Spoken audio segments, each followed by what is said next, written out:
So welcome to today's podcast. Today, this is a special edition of the podcast for anybody who struggles with hormonal imbalance, whether that's PCOS, severe PMS, PMDD, people going through the perimenopause, menopause, any of that really, because anybody who has ever struggled with any part of that in their life, which, let's face it, is probably the majority of women at one point in their lives at least, it can make taking care of the home, like keeping things covered in terms of like the daily routines that we have to do, like cleaning up, even washing ourselves, it can make these things extremely challenging, especially for somebody who might be at the extreme end of the scale with something.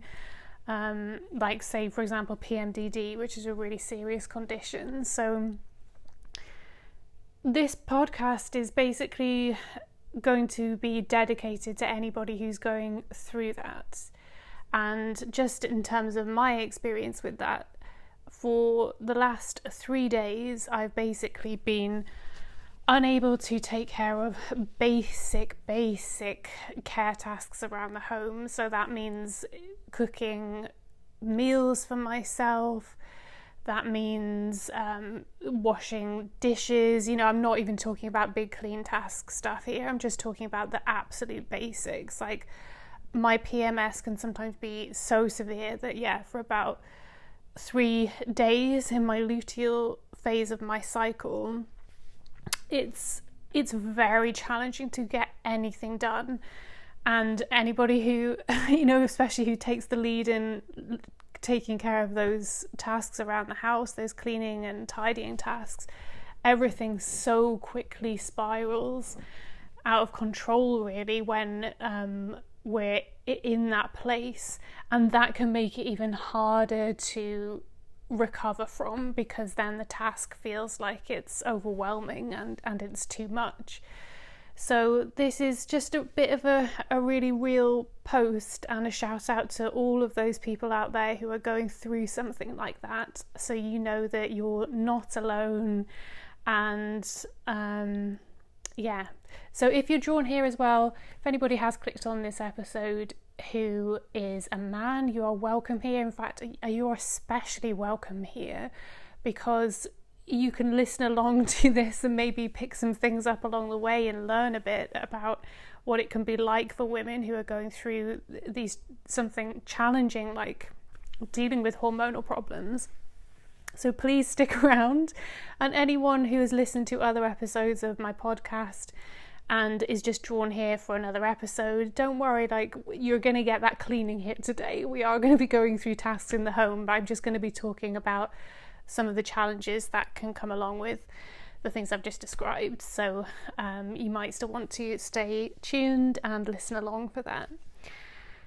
So I feel like that was a very breathless intro. It almost felt a bit overwhelming to know how to intro this episode and to explain what life has actually been like for me for the last few days. And the other aspect of what I'm describing as well is it's the mental health, it's the emotional trauma, it's the emotional release and things that can come up when we're in the trenches of going through these hormonal experiences. And that's definitely been my reality these last 3 days. But it's all okay, and I have got you in this moment. So, unlike my usual intros for my last couple of episodes, I am not on my feet. You might even be able to hear a difference in my tone of voice because it's been a rough couple 3 days. I almost feel as well that I'm almost struggling to find my words and be coherent, which is another symptom of the menopause. It's another symptom of perimenopause, PMDD, PMS. So that brain fog, that memory lapse, that disorientation, that struggle to connect with your surroundings is a very real thing. So I may be less than coherent in this episode as well. But I still think it's important to show up just as I am, because this is a realistic cleaning podcast, and not try and be anything other than, my authentic self, because, at the end of the day, there's just no point in that. So I'm on the couch. I haven't even moved yet. I've literally just plugged in my mic to do this episode, and that's where we're at. One thing I have managed to do, I have managed to muster up the energy to do before starting this, is I have managed to have a bath each day for the last few days, which is amazing because I know that's not always possible for me and for some other people at these times. So I'm really thankful for that. But I'm especially thankful that today I actually managed to have a shower.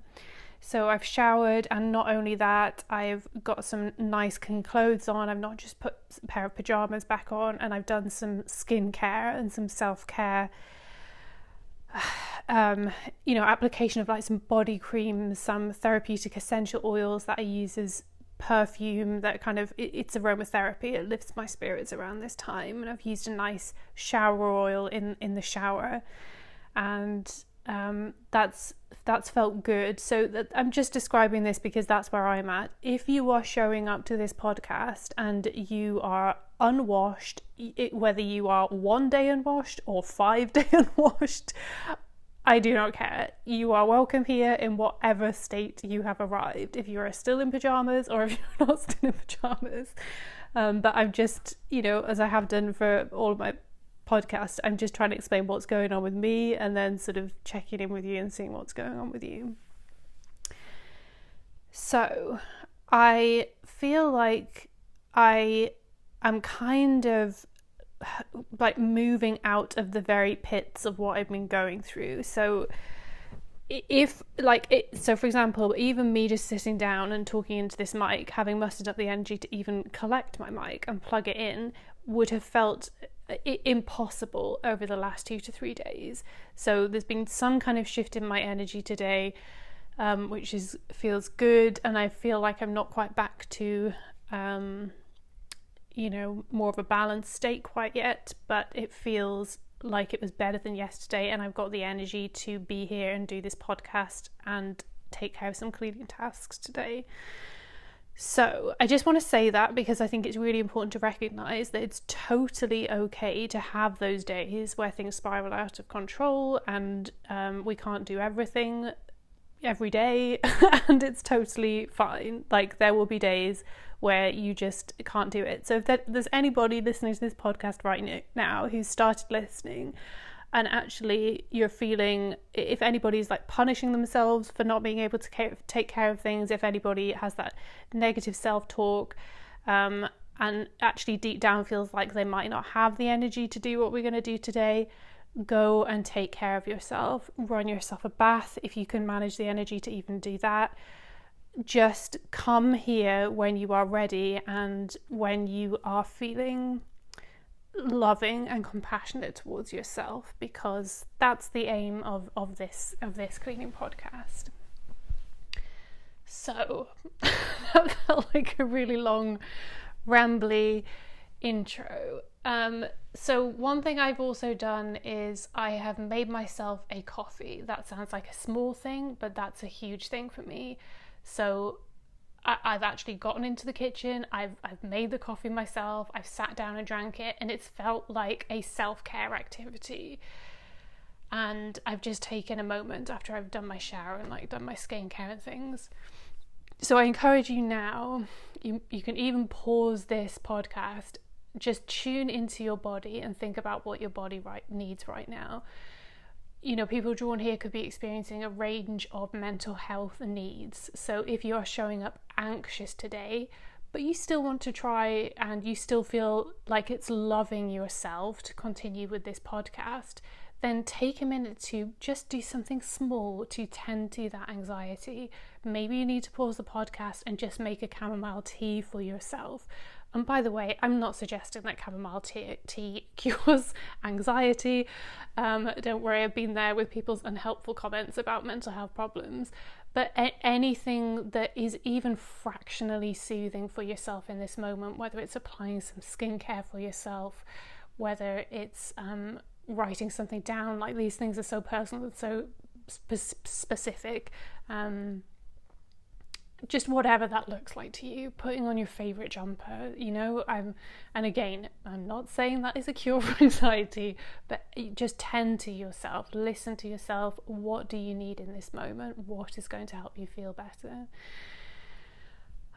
If we've got people here at the other end of the scale and are experience more of like low energy and more of a depression, are there any things that you can do where you can just pause this podcast from the beginning and just tend to that right now? So basically what I'm saying is I've managed to make myself a coffee and sit down and just drink that coffee, which is what I felt I needed right now to rev myself up before I do this podcast. Do your version of that now, but make it loving. I am not talking about go make, somebody with anxiety. I'm not telling them to go and like make a coffee so they can like stress their way through their day. And it's my intention to have like the complete opposite effect with this podcast. It's here to be a loving support. I am here to lovingly support you to look after your home. So yeah, love yourself in this moment. So take a minute. I have just reached the end of my coffee, so you might need to pause now just to tend to yourself for a minute. But once you come back on, or if you're going to continue to listen straight through, I think what I'm going to do just to mentally get my head around everything is I'm going to put my slippers on and I'm just going to walk around all the spaces and rooms in my home. And I'm just going to describe to you what I can see there. And as I'm doing it, maybe walk around your home too. And we're just going to basically do a visual check-in. I feel like, I don't always do this as part of my clean, but I feel like today, to rev myself up a little bit, it just feels like something that's going to help me today. So I'm in my living space. So let's start there. So I've got some things on the coffee table. I've got a lot of blankets and throws and things like hot water bottles. I can see some cuddly toys and cushions that are strewn all over the couch because that is where I've been existing for the last few days. The coffee table is not as crazy as it could be because my partner is amazing at stepping up at these times when I'm really struggling. So that means that I basically have, half of the work right now to do than I would normally have. And I just want to majorly shout out to anybody out there who is a single mum who is just a single person going through this and does not have that support. I see you and I recognize you. I just want to say that. So that is my living area. So in terms of my laundry space, I don't have a laundry room, but I live in an apartment where I have a certain space where we have drying racks. Basically, we don't have a tumble dryer, and then I have a laundry cupboard that has the washing machine in, and then shelves above it with like all our sheets and nicely laundered things. So I can see that there's also a full laundry hamper. So I'm going to need to put a wash on, and there's some folding that I can do from the drying rack. So that's our laundry space. In our dining area, I can see that there's some clutter and bits and pieces laid out on the dining table, so that's going to need a tidy. In my kitchen, my wife has been incredible supporting. Honestly, like, if you could have seen what this looked like yesterday, it was absolutely crazy. There was like no space on our kitchen counter whatsoever because of plates that have been left out for 3 days longer than you would like them to have been, food packets, everything. It was real chaos, and that's okay because this is a struggle care kind of moment. But my wife has made a huge dent in that. So I'm coming in and yes, it looks like the dishwasher to unload and reload. Draining rack needs emptying. Surfaces need wiping down, and there'll be a hand wash to do as well. And I'm pretty sure a bin takeout. I may find more jobs that I think I want to do along the way, but I'm just describing what really are the main things that are standing out to me. In our hallway area where you first come in, I can see that it's just some shoes need putting back on the shoe rack. In the main bathroom, there's clothes strewn around, empty toilet rolls. I think probably I'm going to want to get a bit of a scrub on in the shower just to keep on top of that. Bath mat needs hanging up. We've got a bit of a crazy, messy hand soap situation going on. I think probably hand towels also need changing. So there's a few bits and pieces going on there. We do have a spare room, but I basically close the door on that most of the time. Why is that everybody's experience with the spare room? I was foraging for the case that I put my phone in when I do this podcast, and noticed that there's a build-up of dust bunnies and things on the floor in this big cupboard we have with concertina style doors in our hall space. And I thought, because I'd seen that when I did this podcast, I would try and get some of that dust up. In the bedroom, there's clothes on the floor. Our sheets need changing. Both bedside tables need attention.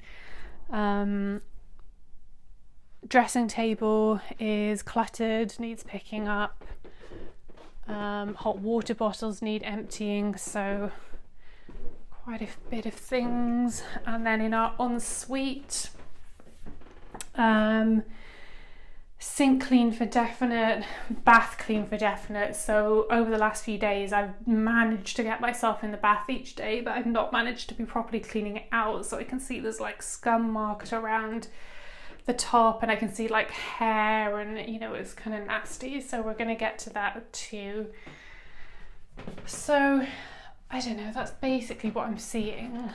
So how are you? If there are any other rooms that you have that I don't, maybe you could pause the video now and just take yourself there and have a quick assessment. But yeah, whatever state your place is in, don't worry about it. You have not failed at anything. Everything is okay. It's completely fine when things get out of control. It's important to remember that we're all just doing the best that we can at any given moment, and there is no such thing as lazy. I literally will die on this hill. I genuinely believe that is not a thing, and any time that we're either calling ourselves lazy or we're using that word about other people even, it's never what it is. If you begin to strip back the layers of that, you'll usually just find an illness, you will find a trauma response, or you will find, something else. But I will die on that hill that laziness is not a real thing. So, right, where are we going to start? Let me think. So I can't start folding laundry until I've cleared the dining table. So let me just start that. Okay. And the dining area in general. So we keep an Alexa in our dining area on the floor, and I've just noticed she's been kicked over, so I'm straightening that up. So I don't know that. Oh, she literally wanted to join in with the podcast then. I don't know if you picked that up. So on my table, so go to your dining table or your equivalent anywhere in your house. What do you have going on? I have a bin bag that needs to go back in the cupboard because it's clean. I have some snacks in a jar that have probably been left from my wife's lunchbox, which need to be tidied away. I have tarot cards that I use. Another side of my life is I'm a holistic therapist, and I use tarot cards as an intuitive tool in my work.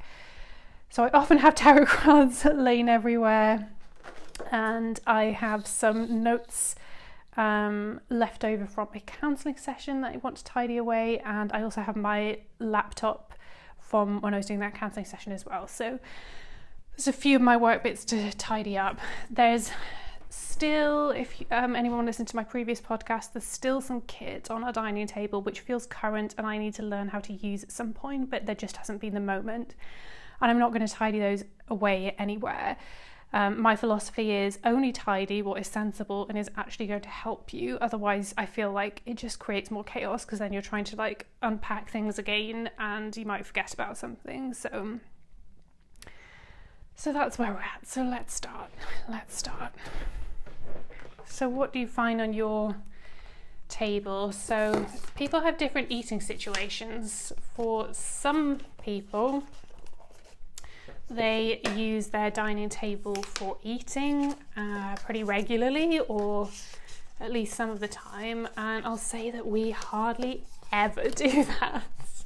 We hardly ever do that. We are usually eating on our couch 9 out of 10 times, and the 1 out of 10 times when we're not, we're actually eating at the kitchen counter because we've got a couple of bar stools, so we'll sometimes hop up there if we're having like pancake breakfast or something like that.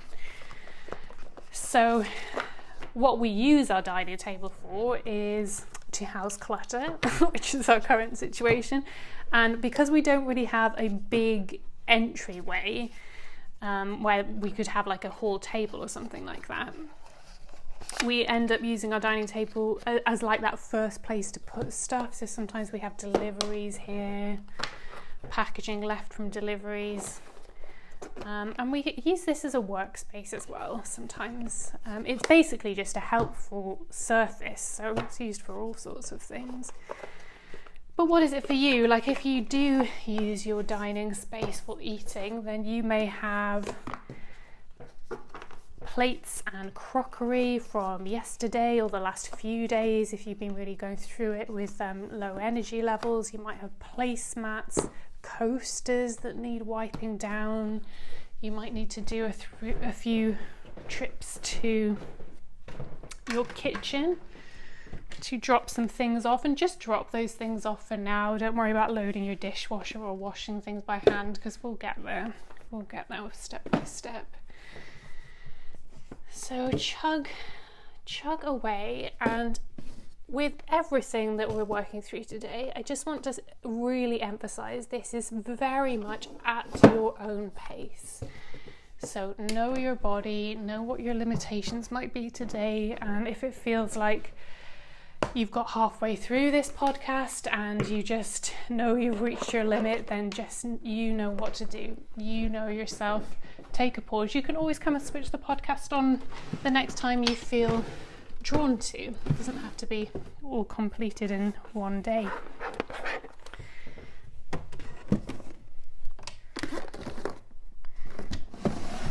So I reckon probably the second top use for dining tables in this day and age, especially post-lockdown, is it's a workstation. It's an office, I think, for many people. So how's that looking for you?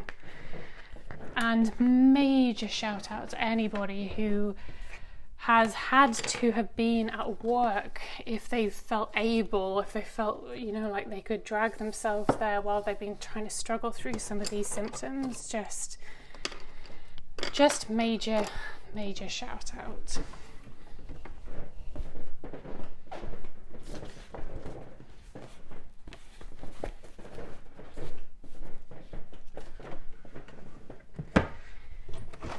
And another thing that we sometimes use our dining table for is hobbies.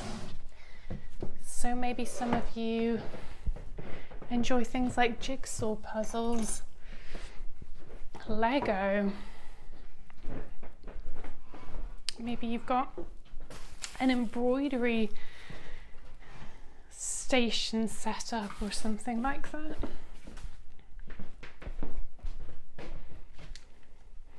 And maybe some of you have dining rooms which are distinct from the rest of the house, or maybe some of you have open plan. So in our place, we are open plan. So you come through our main door, and then we've kind of got optional room control to some degree, because you come through our main door, and then off our main open plan living area, we have these two big sliding doors where we can technically siphon off the entranceway corridor sort of space, which we also use for laundry and things, and it's where a lot of our cupboard access is.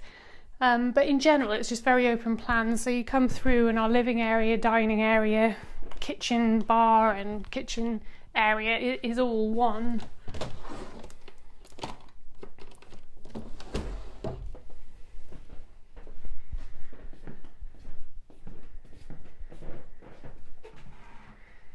So I can see that there's some coffee cup marks, and like, I don't know, if I was going for it today, then I might get some wax out or treatment for the wood of our dining table and go in and, you know, go to town with that. But it's just not that kind of day. It's not that kind of clean. So I'm going to leave that. But for anybody who has the energy today, especially if it's maybe like your food eating space, you might want to run and grab that, I don't know, crumb tray. You might want to go grab that anti-bac spray or that wood polish, you know your surfaces so you're using the right chemicals. But just go and grab what you need and try and get a clean sponge or a clean cloth and keep things sanitary, and tend to what you need. Now, as I was just saying that I'm not going to wipe that down, I've just reminded myself that I'm actually going to fold my laundry there. So although I'm not going to go in with any polish, I am just going to dust down the areas that I'm going to put the clean clothes on, because I want to keep that nice. And yeah, looking at the cloth, I'm glad I've done that, because I can see a bit of dust that's come up there. So, right. How are you doing? Hopefully you've made a dent in that dining area. And as always with this podcast, use it how it is useful for you. So I'm going to start moving on to my laundry tasks now. But if you don't have laundry to do today, or if you have a lot of tasks in the dining area, you just plug away. Some people will find it satisfying to work in time with me. Some people will want to be more flexible, and however you use this podcast is totally up to you. The only aim I have with this podcast is to help you. So however you want to use this podcast to help yourself, you go ahead. So I've dragged my first clothes area with clothes drying over to the dining table, and I'm starting to fold. So this is a white wash, and it's definitely dry, which is good. The one plus side, the fact I've been out of action for 2 to 3 days, is that all the laundry has dried. So it's definitely been given a chance to do that.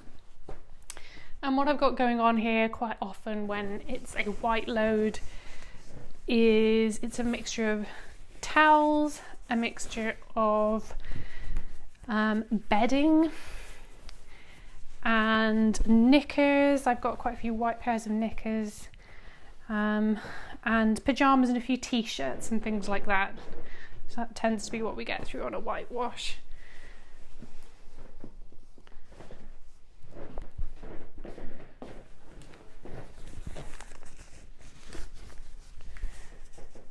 So what have you got going on? What is your laundry setup? Do you have a laundry room? Do you have a utility room?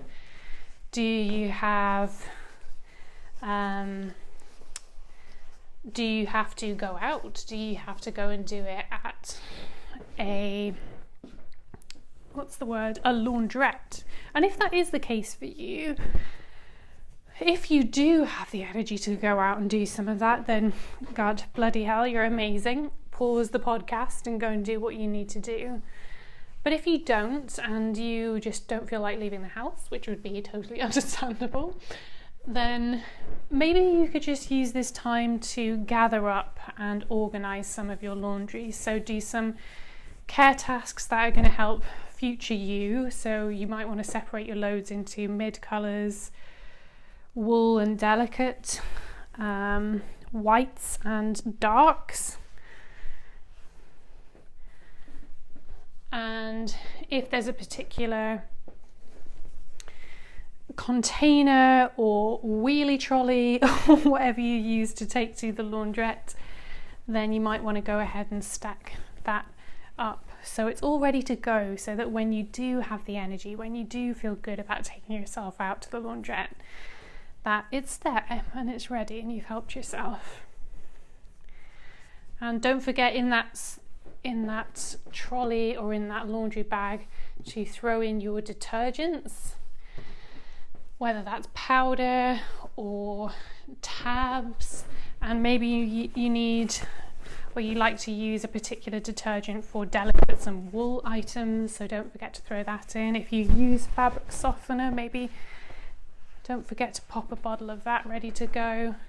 And pack your change, your pounds, your quarters, your cards, if it takes card. I don't know, it's been a long time since I've used a laundrette. Probably a lot of them run on card now.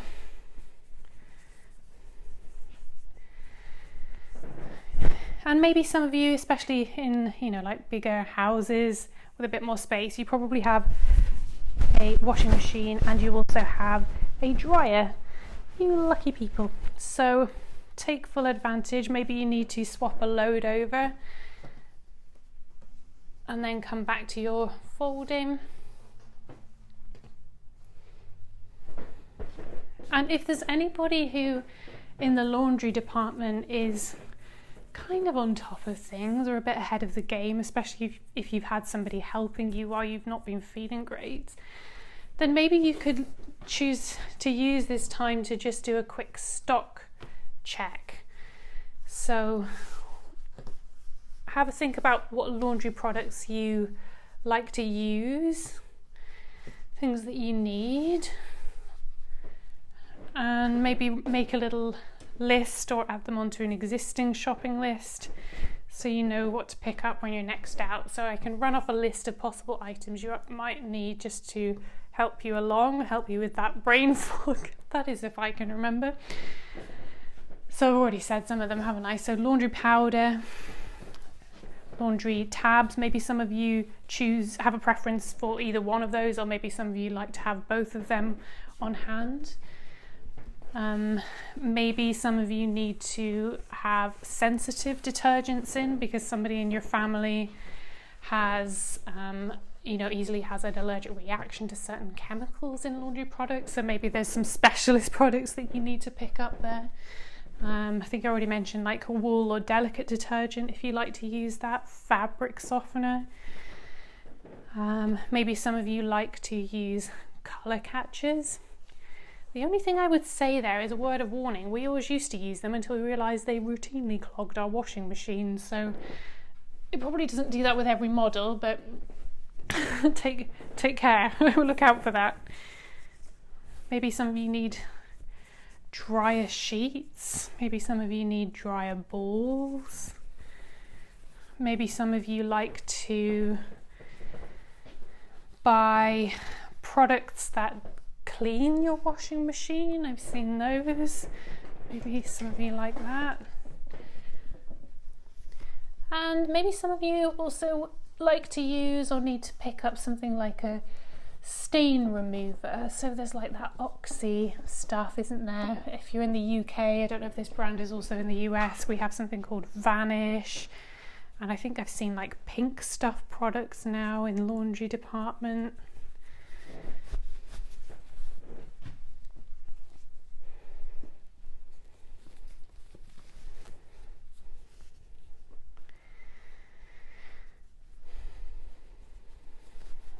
And I'm just thinking about ironing now.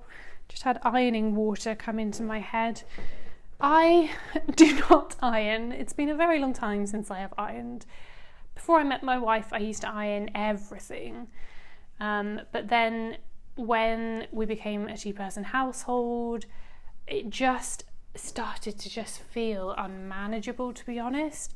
And I just kind of realised, like, when you just get to a point in life, especially because I was going through quite a stressful time after I met my wife, like without going into my whole life story, me and my wife were brought up in conservative evangelical homes, and we were involved in a lot of church environments, and it was very controversial when we met and got married. So we were under an intense amount of stress, and I was very chronically exhausted and basically on my way to burnout at that point in my life. And some stuff just, it's not been my season for ironing. What am I trying to say? But that raises a good point, doesn't it? Because we're talking about struggle care right now. So we do go through seasons in life. Some chapters feel really stressful. We can be processing trauma in our bodies for years even after we've been through something stressful. Doesn't mean that we're always going to be like that, but we need to make those adjustments for ourselves to fit our current season. Another big adjustment is if you have kids. You need to make huge adjustments if you have kids. Not everything is going to be possible. So I've just folded everything from my first drying rack, and now I'm on my second drying rack, and this is a load of darks. So usually the loads of darks mostly consist of my wife's clothes, because she likes to wear a lot of blacks and greys.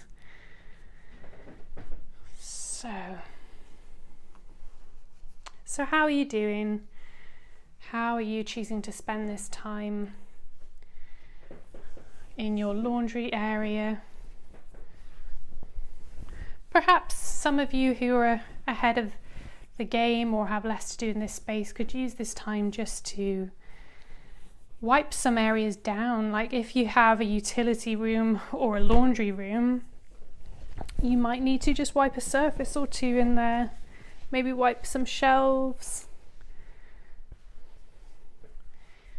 You might also need to restock products from like a garage or something. So lots of people these days really enjoy presenting their laundry spaces nicely with like glass jars and that kind of thing, but you might have bulk items out in a shed or a garage and you're needing to bring those through and top up, so you could be getting along with that.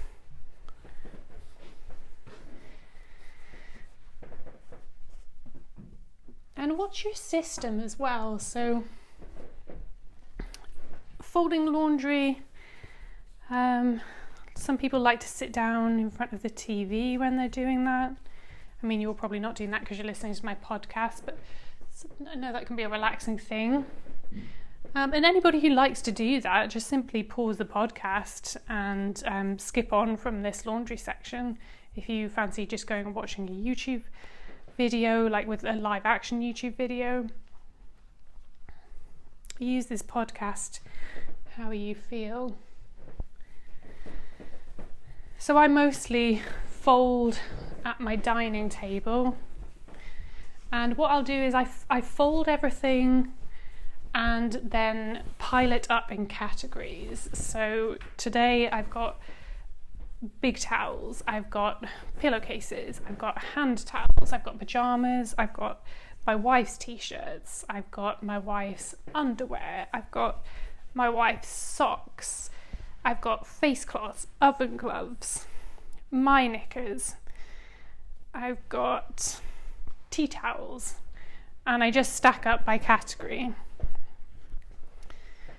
So if you have lots of people in your household, then you're going to have, like child number 1, child number 2, child number 3.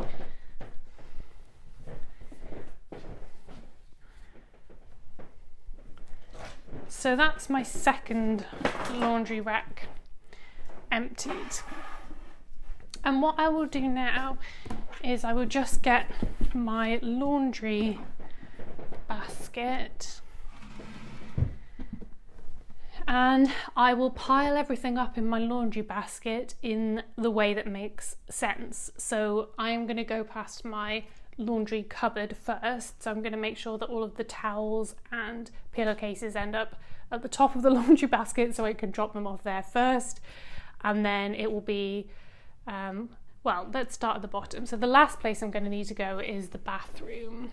So I'm going to put face cloths at the very bottom of the basket, and then I'm going to put my clothes, which is just some pajama bottoms and a pair of knickers today. And then I'm going to put my wife's clothes on top of that as the next level.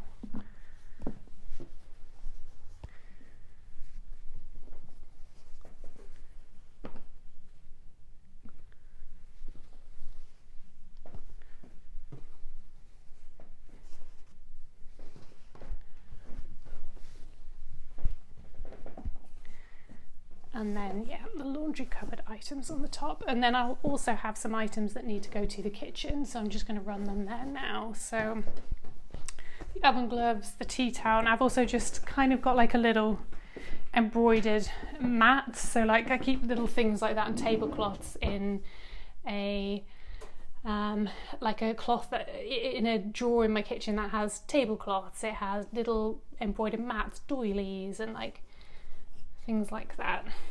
So that's where I'm taking the tea towels to, and that's also where I keep my oven gloves too.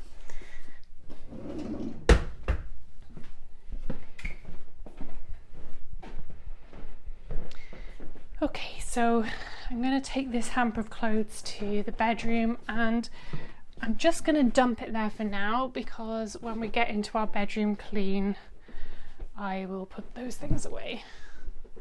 But I'm just going to finish all the tasks in the laundry area for now. So I am going to put a load on. I'm currently using, we are a capsule household, and the reason for that is purely just because I feel like the powder can get quite messy, and the storage that I currently have for the tabs wouldn't really suit, I think, powder. So we're using Daz. They brought out like a Think Pink edition for spring and like cherry blossom. So I'm going to use that. And what we're doing today is mid colours. So I can see what we've got going on here. Pink pyjama bottoms, joggers,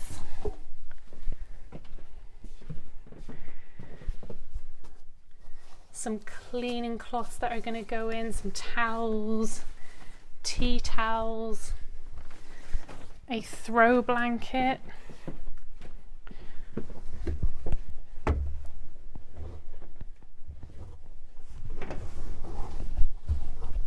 and already that's full up, so that's going to go on.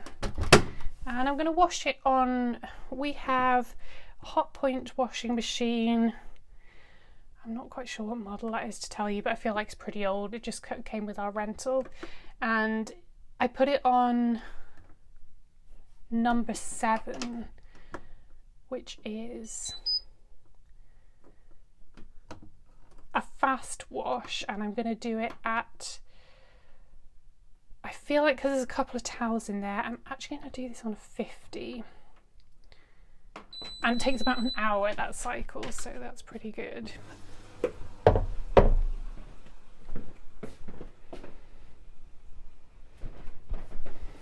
So we're soon going to be leaving the laundry space, so I want you to just, if you're cleaning along with me, just take a last look around that laundry area, so I can see that I've got a laundry basket to put away that's empty and just been left out. Got a chair to tuck back in under the dining table. So do a quick recovery and see if there's anything you need to tend to. At this point, just because the inside of that cupboard I mentioned earlier needs wiping out, and it's just opposite our laundry area, I'm actually just going to do that as part of this laundry session.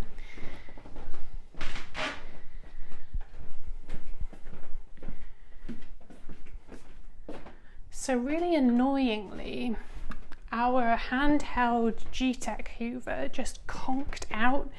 We can't really afford to replace it right now, so I'm doing a lot of cleaning of floors and corners and that kind of thing with spray and microfiber cloth, which actually works absolutely fine. So it's a good reminder of just like the power of just using what you have, basically. So just gathering up these dust bunnies in the microfiber cloth. The spray I'm using is a homemade cleaning solution. It's simply washing up liquid diluted with some water, and it's Fairy Liquid. That's the brand that I've used. It smells great, works great, and I totally recommend that if you want a quick way to make up a cleaning product. And oh my goodness, there's so much coming up here. There's so much dust coming off this floor, but it's very satisfying to get it clean.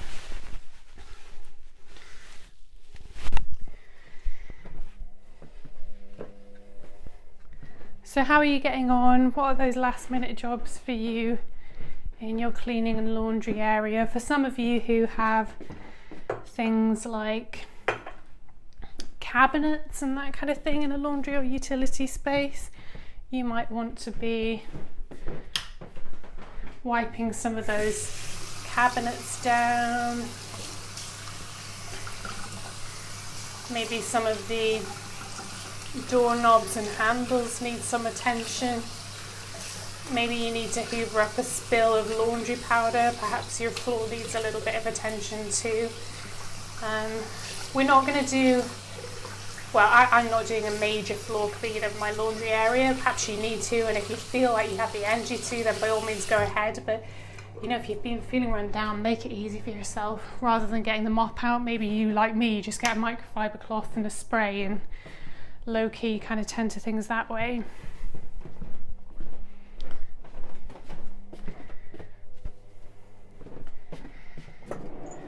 Okay, I am resetting that cupboard.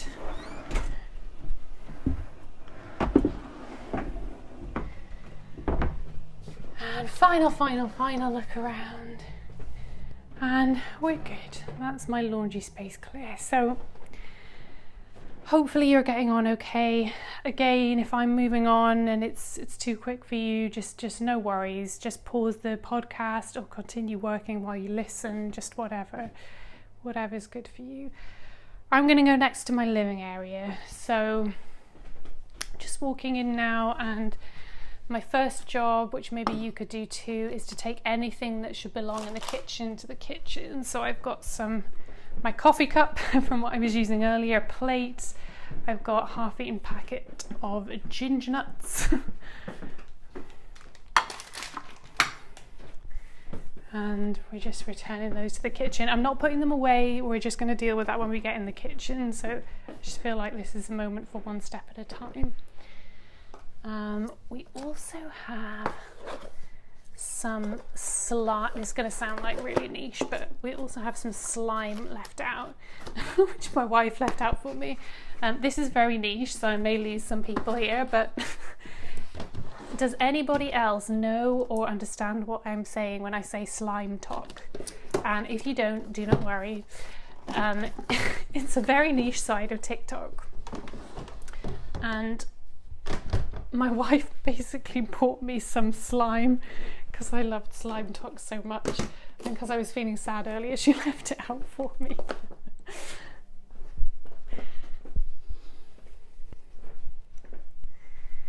So in your living area, just, you know, what is your equivalent of what do you have out in the way of games and hobbies? What's your equivalent of my slime?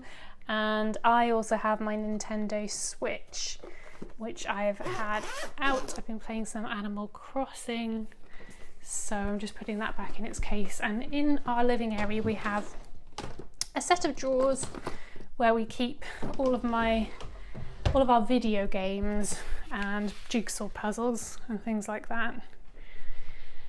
I found an AirPod, and I'm really hoping if I go to my bedroom I will find a case with another AirPod in. Please God that is not in the washing machine. No, thank God. Okay, it's found its home.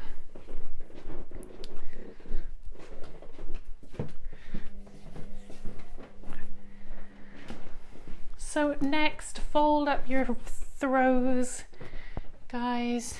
Throws, any knitwear that you've been wearing and cozying up in the evenings.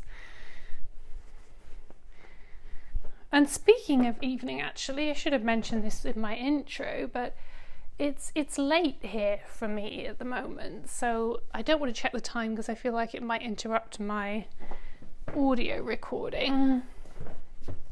But it's evening, so basically I've had a real struggle all day, and then I just felt like something felt a little bit clearer as we got into the evening, and I found that it felt like a bit of energy was coming back, and I like to make the most of that when I have it. So, work intuitively. It doesn't always have to be the case that cleaning or tidying needs to be done at a specific time in a specific way. Like, work to your own routines. Like, I'm definitely not going to do the hoovering at this point in time, because I feel like that could be disruptive to a downstairs or upstairs neighbour, but our building is pretty well insulated, and I know that the washing machine is okay to use, otherwise I wouldn't have put that on at this time. So yeah, it's probably around, it could be about 9:30 in the evening, something like that, and I actually really enjoy an evening clean sometimes. And I also find that when you clean at different times of day, you sometimes end up doing different types of tasks, and you notice different things that need attention, so it can be a good thing.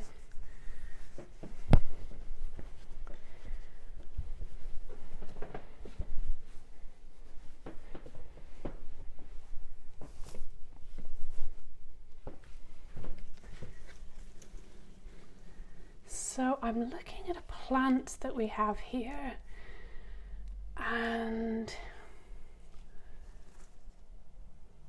I think it's quite near the radiator, and it's got a few brown marks on it. Yeah, I'm gonna give that a little water.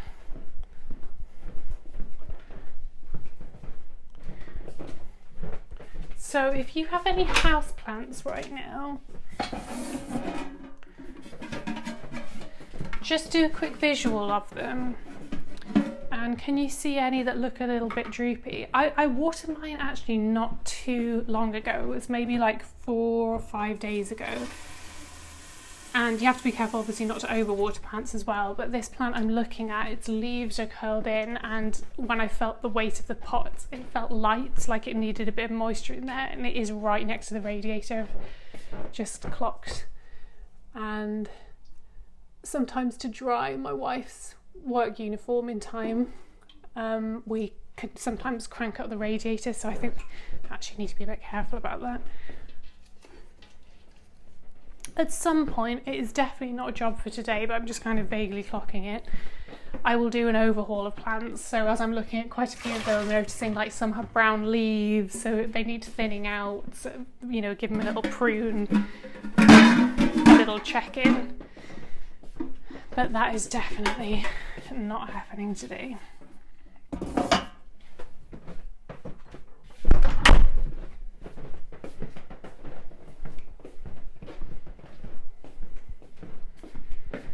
And stay hydrated, guys, as we're doing this. I'm just feeling like, I think what happens is when we're doing cleaning and care tasks where we've just been like really low energy, even just a few small tasks, like I can feel myself just feeling a little out of breath. I don't know, I'm talking as well at the same time, but like I do notice that. So even if I walk around some of the streets around where I live, like hills that normally I'd race up, sometimes in my luteal phase, it can just be it can be a struggle. It definitely affects my ability to, my physical ability.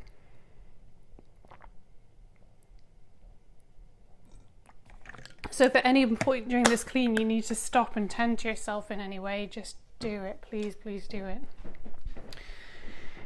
Okay, so I've got a hot water bottle that needs tipping out, and then I've got Xbox controller and TV remote that needs tidying in the TV station. Maybe have a little look as well down the sides of your couch to check that you've not lost anything, like, I don't know, like AirPods, like I nearly did, or that there's no food that's dropped down there, like, you're not about to like squidge a Malteser into your lovely couch.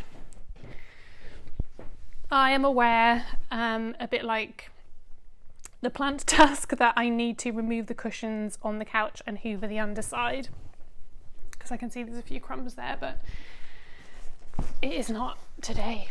It's not today.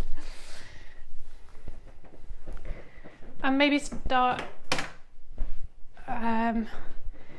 picking up any, sometimes what we have is like just electronics in our living area. So it's like cables for certain things, like phone chargers, and we've got like a multi-lead charger under the sofa, which is really good. So it means that if we're using devices or we need to charge our phone or anything while we're sitting on the sofa, we can. But it sometimes means that we get like wires around our feet, and that just needs a bit of tidying. You also might need to look under your couch, especially if you've got kids or especially if you've got animals. So what do you have going on under there? Double check to check if you have any surprises. And if you can now, maybe start arranging your cushions. And we have some cuddly toys on the couch at the moment. It's so cute. We've got a little fluffy unicorn, which basically represents me, and then we've got a mini little Winnie the Pooh, which represents my wife. So that's very cute. Realistically, yes, it does need a hoover in here, but like I'm not going to hoover because of the time, and also CBA.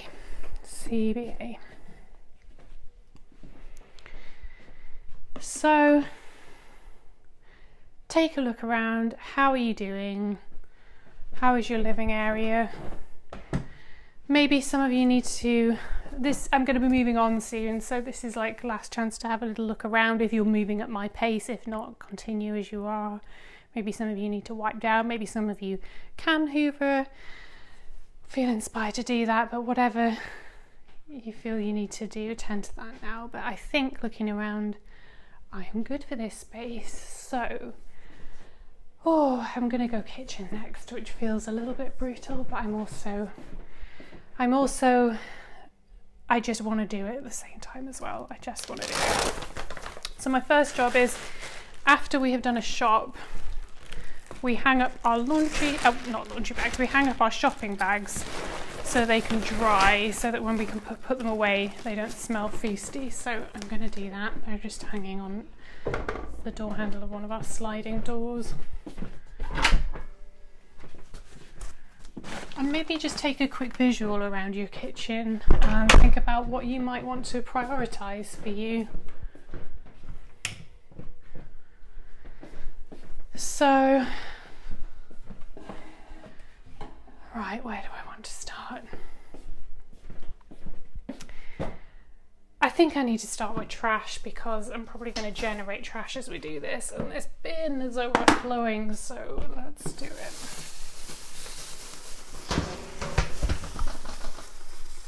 We have a Brabantia bin. It's one of the designs where it's like the stainless steel tube type thing, and I'm not gonna lie, I really don't like it.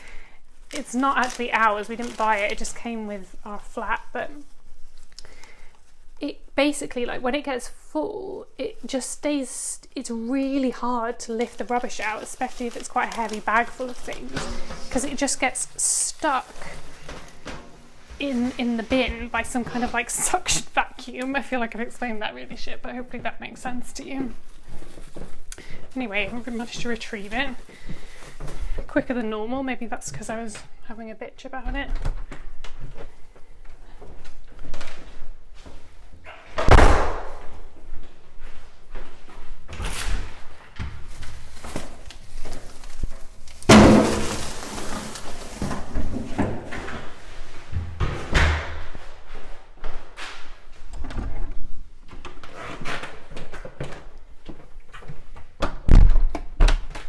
So in our apartment building, you may have just heard me walk out of our place just then. We have a chute for rubbish, which is amazing. I've never lived anywhere before that has that. So it's definitely a perk. I can, now once you've taken the bins out, if this is part of your task to do for today, just take a little visual. Ours is smelly, so the bag's obviously leaked a little bit, so put the kettle on to boil so we can whack some hot water down there, and I'm going to fire some bleach into that, and I will just let that sit while I'm doing the rest of the kitchen. So today I have the Easy brand premium pink bleach, but any brand of bleach would do, or this might be a time to get out a disinfectant, or even good old fairy liquid would be absolutely fine.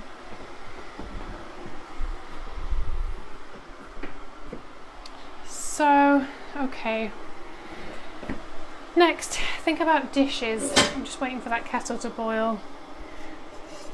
I'm going to unload my dishwasher next.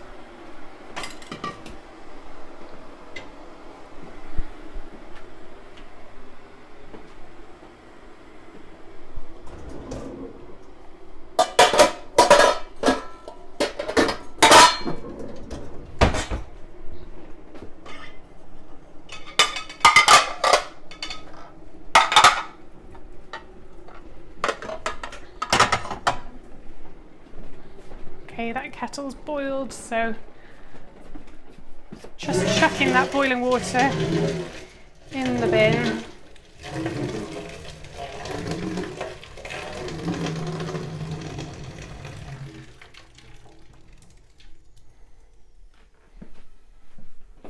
One thing I've never understood that I sometimes see on Clean Talk is there's a certain group of people on Clean Talk who keep the next bin liner that they need to use at the bottom of the bin. Like, I've seen this going around TikTok as a cleaning hack, and I always look at that and I'm like, I literally don't get that.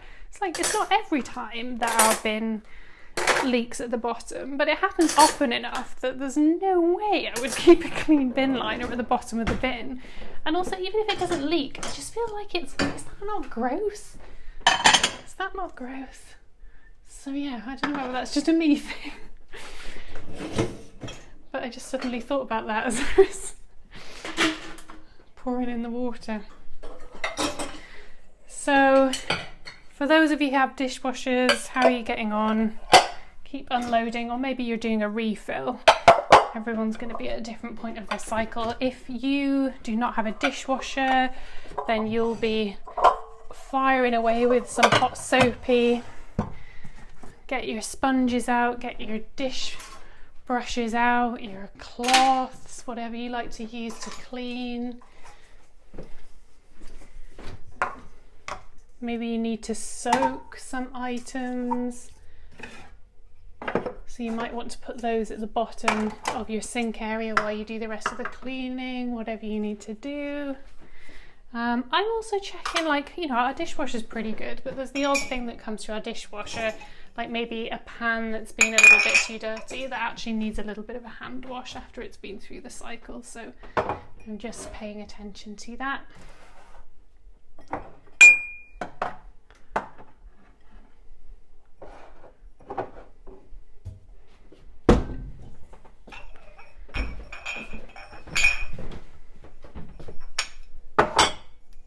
Okay, that's my dishwasher empty, so I am loading up. So there's some things that are currently sitting in my sink that can go in. So we've got a dessert bowl, we've got some plastic storage containers that are dishwasher safe.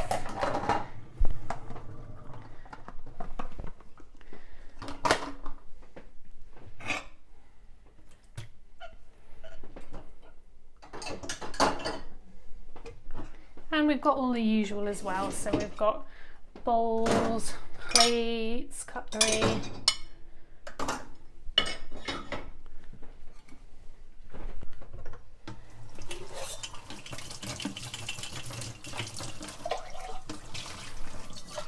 And just like with the laundry, I was recommending to look at stock levels of things. If there's anybody who is doing reasonably in these areas, then just check your stock levels for products that you use around the kitchen. So I'll list some out now.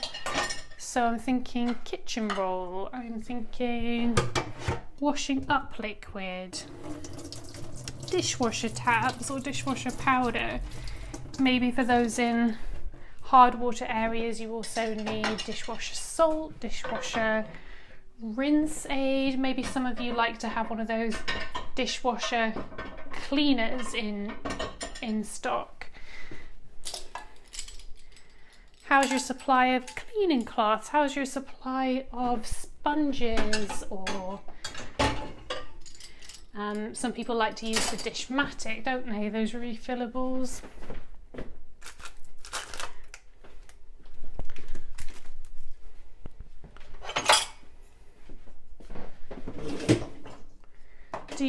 any more tea towels? Is it time to repurchase some more of those?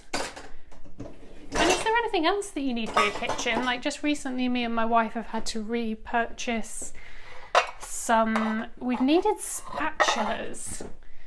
Spatula's good for flipping eggs and pancakes that have like a nice thin base. Thin flipper, if that makes sense, so you can get under what you need to without breaking it up.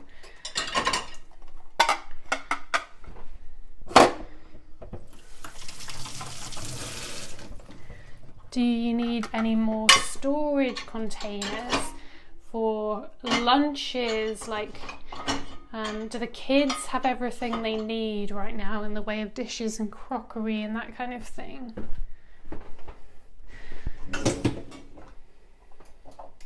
Do your pets?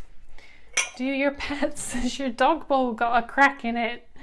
If there's anything you're needing, just take a little note of it, and then when you've got energy levels, or when you feel up to it, you can tend to that.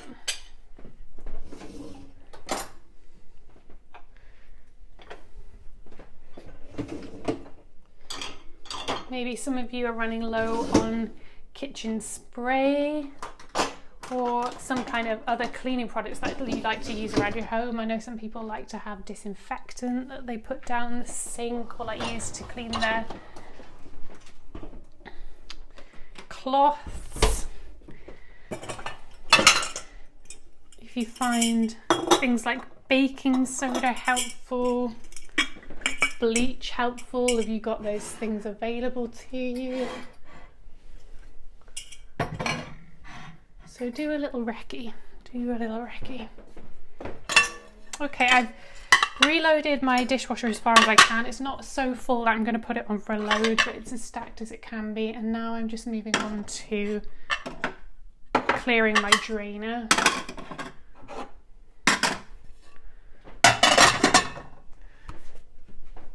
So I feel like for most people, this task will probably include taking care of some kind of recycling, because we're often rinsing out recycling items. I've not got loads at this point. I've just got one oat milk carton, but I will run that to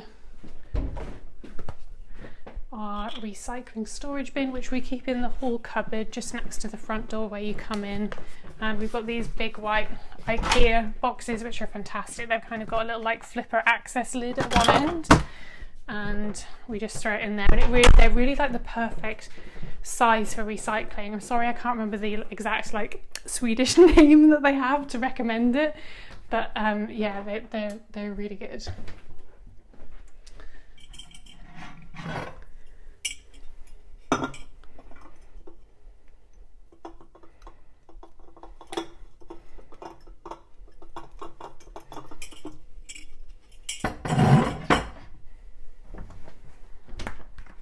And if any of you are ahead of the game at this point, maybe one of your cupboards could do with a little attention. So sometimes it can just be really helpful to, and surprisingly quick, to just reorganize a space.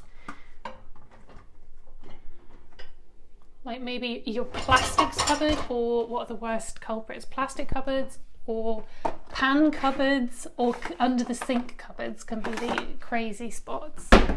And actually, I've just found some additional items to go in the dishwasher, and it's like 95% full. So I'm just going to add a tab in and go for it. I'm currently using a Fabulosa dishwasher tablet in lemon. Okay. So I'm nearly there cleaning my draining rack. I've just got some cutlery to clear from the cutlery drainer,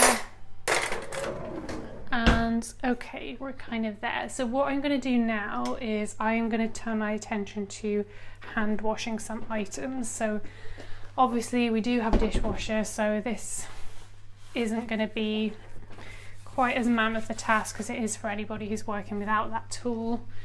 I salute you, keep sticking at it, those of you who are hand washing right now. But I do have a few bits, so I can see. Also, what I'm having to do is just tip out what's in the sink in the way of like gross food items and what the food catchers go. Ugh, hate that job. But what I do have to hand wash is, on the subject of new spatulas, we've got these new wooden spatulas which they didn't say anything about being dishwasher safe on the box they came in, so I'm just going to presume that they're not and hand wash those. And we've got some recycling I need to wash. And what else? I've got an enamel mug that I don't put through the dishwasher because the coating comes off. And I've got some items that didn't wash fully in the dishwasher, and I've got some tweezers I need to wash as well. So sometimes things like makeup brushes and like nail clippers and whatnot come through to be washed. And I've got also like a water sippy cup type thing that I use for my bed water, which I'm going to wash as well. So let's go in. I'm using the classic Scrub Mommy. I love Scrub Mommy. They are definitely the best sponge out there in my opinion, and I love the seasonal designs that they do. And I'm using Fairy Liquid along with it. And I'm nearing the end of this Fairy Liquid, so once I've finished this Fairy Liquid, I'm moving on to elbow grease. I thought I'd give that a try. I've got the elbow grease from B&M in a recent haul in their yellow variety, so I'm looking forward to smelling that. I generally love the smell of dish soaps, and I'm definitely someone who gets a weird kick out of the sensory joy of cleaning products. At the moment, I can't stop watching those sponge squeezing videos on TikTok. Oh, just does something, man.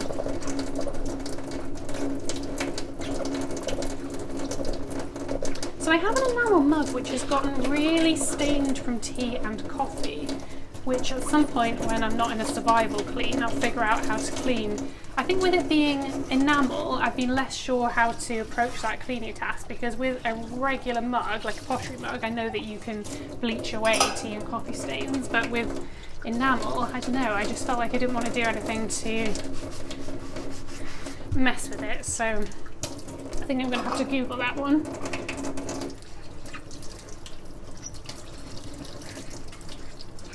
Or if anyone knows who's listening, write me that in a comment.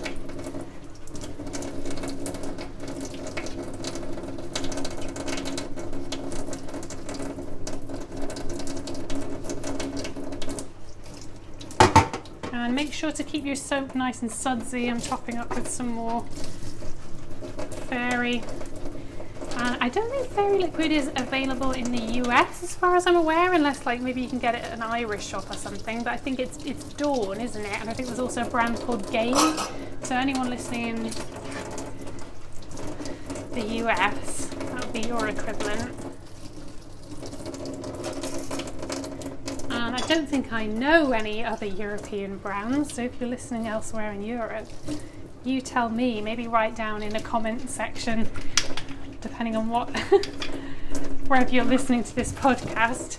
It's available on Spotify, Apple Podcast and YouTube. Let me know. Write me, what's your favourite washing up liquid?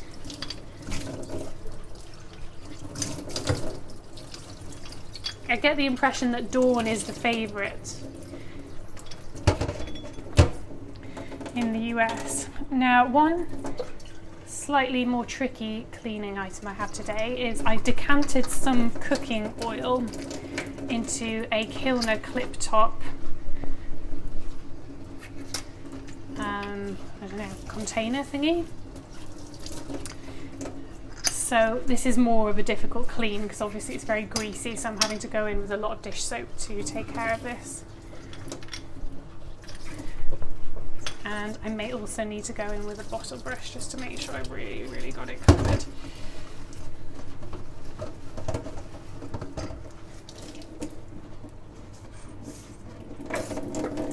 So what are you washing up today? Maybe some of you have got a lot of kids stuff that you need to wash. Maybe you're washing like trays that you've had kid food on. I don't know what you call those, like divider plates and things that you give kids. Maybe you're washing like plastic bibs. Maybe some of you are even needing to do things like bottle sterilizations at this point.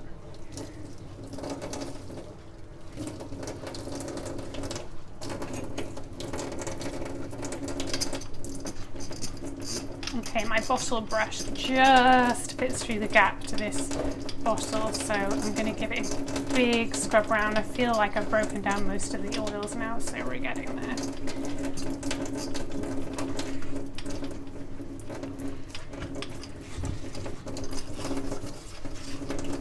Do you know what I miss? Is the retro branding and the retro packaging for Fairy Liquid. I don't know whether this is also a thing for people who are used to like products like Dawn and Gain and things, but Fairy Liquid used to have the most incredible packaging. Like it used to come, I don't even know how to explain it, like big tall white squeezy containers, and its branding back then was just so epic. Like occasionally they'll release like an anniversary edition bottle. In fact, I used to have one, and then I think probably in just like various moves or various seasons of life I've been going through, I don't know, I didn't hang on to it, but I sort of wish I still had it. Next time I see that somewhere, it's usually B&M's pretty good at having stuff like that, I have to say. I do love a little cheeky B&M. Never know what you're going to find.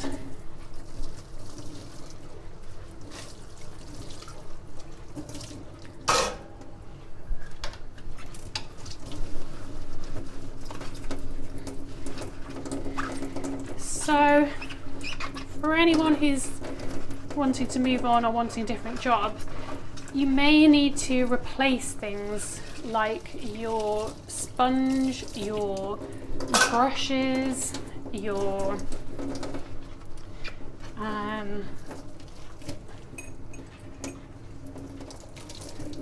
sorry, going off on a tangent. Yeah, you may need to replace some of your dishwashing stuff, like your microfiber cloths or whatever you use. You may need to set some things into a laundry basket. You may need to throw some things away. My scrub mommy is definitely like on its last legs, but it's also like, it's okay as well. It's fine. And I know I already have some replacement sponges. They're sadly not scrub mommies, but I'm going to get through those. And with my brushes, they're all in really good nick. I've got a really nice collection of wooden handled, like traditional style, like almost vintage cleaning brushes. It's a combination of brushes of different sizes, so like bottle brushes,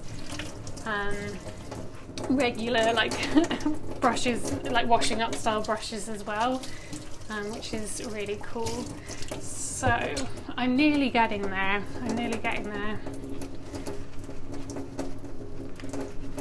How are you getting on?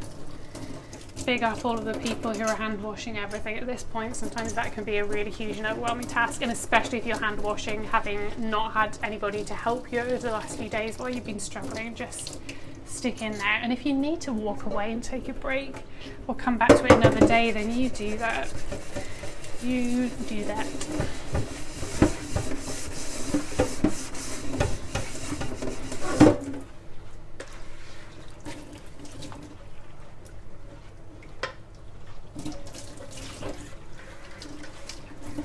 Okay, so I have washed and rinsed everything that I want to hand wash, and what I do is, with the soap that's left on my sponge, I will clean the sink. So I've just shut the water off for a minute, and I'm going to give everything a good suds up, including washing out the food catcher and the drainer. I'm washing the tap handles, and I'm washing the spout and the end of the spout, like that's where your drinking water comes out, so get that nice and clean. And some of you will have different sink setups, so some of you might just have the one sink, some of you might have like 1.5 sinks, some of you might have small sinks. Like in the UK we tend to have a lot of smaller sinks, although I think that's changing though, as we've seen like all those beautiful American sinks on things like TikTok. we have like a standard British style sink, and then quite unusually for this country we have a garbage disposal, like mini half sink on the side.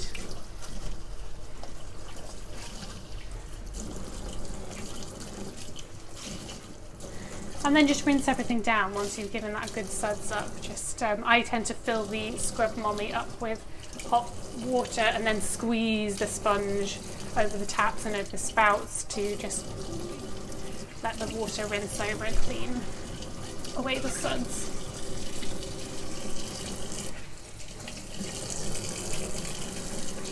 And at this point as well, if you've got like a backsplash area that looks like it needs a quick wipe down, you could do that.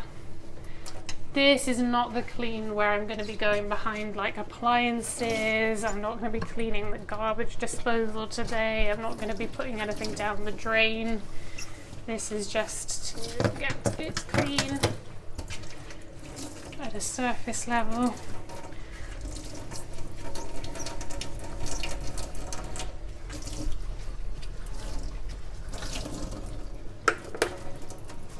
Okay, that is the sink done. So next, turn your attention to your kitchen counters and just clear away anything that needs to go away. So I can see some ginger nuts that I've got to go away, and I'm actually going to decant those into a Kilner jar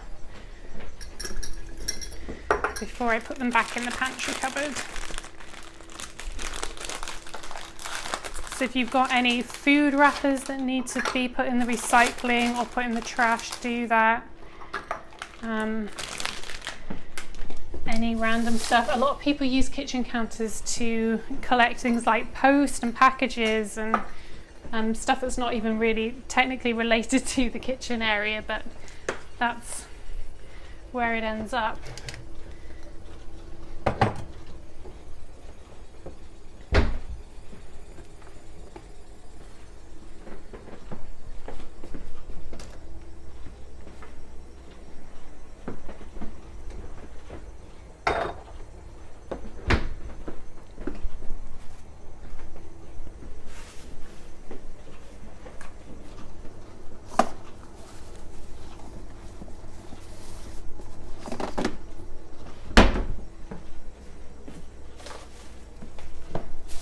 So I've got a pizza box that needs to go in the recycling. And then gear up to wiping down your kitchen surfaces. And like I said, today it's just a wipe down. It's not behind, we're not cleaning appliances. I'm probably going to do a stove wipe down, but that's maybe like the top of the, what do you call it, the extractor fan area, just because that gets super obviously dirty in our home. But I think, God, I'm just getting out of breath even talking about that. So get your rubber gloves on, your marigolds or whatever you need to use. Some people don't like gloves. And get a microfiber cloth or a cloth of your preference. Maybe you work with paper towels, or maybe some of you actually clean your counter with sponges. That's not my preferred choice because I feel like it leaves too much water. But you know, you do you. Work with the tools that you want. And give everything a good spray. I'm using the same spray as I use for a lot of tasks around the home. It's that fairy liquid solution.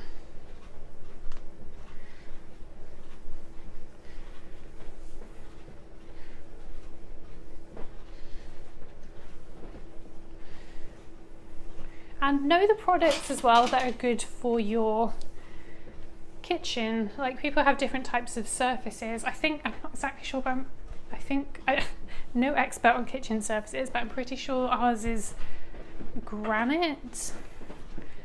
So this fairy liquid spray is absolutely fine for use on that. But you may need a different type of product depending on your surface. So some people have wood countertops which might need a particular type of treatment. I'm not that experienced with that. I've never had a wooden top myself, but I'm pretty sure that would mean you wouldn't be able to use certain harsher chemicals perhaps. But what I do have experience of is kitchen counters that are slightly absorbent of things like coffee and tea stains. Is that the same for any of you? And what I would do is I would clean that up nicely with a bleach solution. I wouldn't pour the bleach on neat, but a bleach solution definitely worked for that. And maybe some of you, like, there's a lot of, like, I think quite quirky counters that people can get made of different types of stone, I think. Maybe even like some people have stainless steel or other types of metal counters. So you might be using a specialist product at this point in the clean. So you go for it. And then make sure you're keeping rinsing your cloth, catching the crumbs in your hands, save yourself the work of sweeping those off the floor.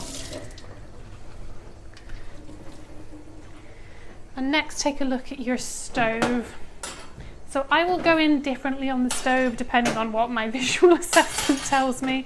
Today is not a crusty moment, so I'm just going to go in with the same spray as I've used on the surfaces and the cloth. If I felt like this was a little bit worse than that, I might go in with some neat washing up liquid and the Scrub Mommy, or I might go in with a cream cleaner with a Scrub Mommy.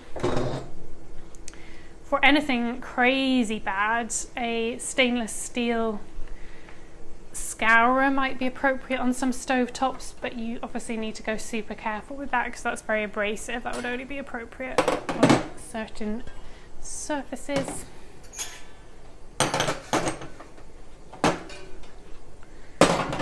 So how are you getting on? Hopefully you're starting to see a dent in the work in your kitchen by now. And I've not forgotten about that bin, we'll get there. So rinse off your cloth. And now just take a look around your kitchen. So I'm gonna need to dust down the cooker hood because we have a glass cooker hood and it's at eye level, and it's at the kind of eye level where you see every grain of dust, to the point that it really needs doing like once every 2 days. It's kind of annoying. So I'm going to take care of that because that's just an essential task that comes with this home. But you'll have your own equivalent of that, so take a look around.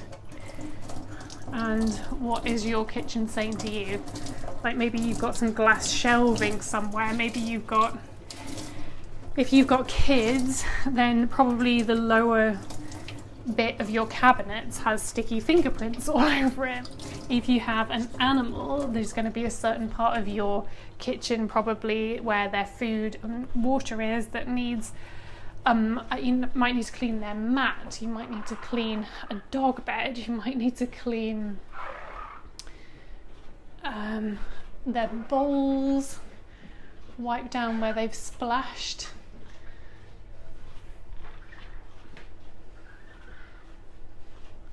Maybe you need to top up a treat jar. Do you know what's so infuriating about this glass cover as well is when you do the clean, it's like you get a bit of dirt, but it's like it's not proportionate to the amount of dirt that it looks like is there with your eyes. So it's like it's sort of dirty, but it's not dirty. I don't know, it's confusing. But what I'm using is the Scrub Daddy sponge duster, and my god, is this a game changer product. It is amazing. So good. Traps the dirt beautifully. The sponge doesn't lose its shape. It always looks like brand new every time you use it. It's really good. Really recommend it. So be doing your task, whatever it is.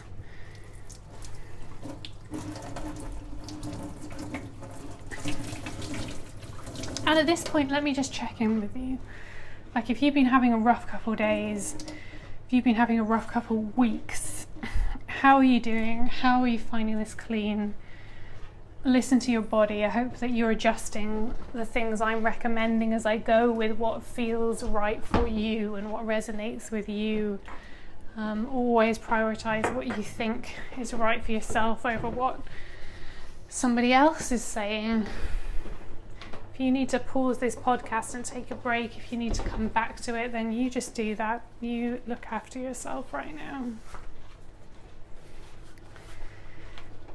So, for those who are with me on the bin journey, I really recommend that you get some gloves on for this point, because we poured some boiling water down there, folks, and you don't want to burn yourself, and we also put bleach down there, so you don't want to chemical burn yourself either. So get in there with a cloth. What I'm going to do is I'm going to use the cloth that I've been doing for the general cleaning, and I will use that to clean the bin, and then that's going to go in the washing machine, and I'll put a fresh cloth out.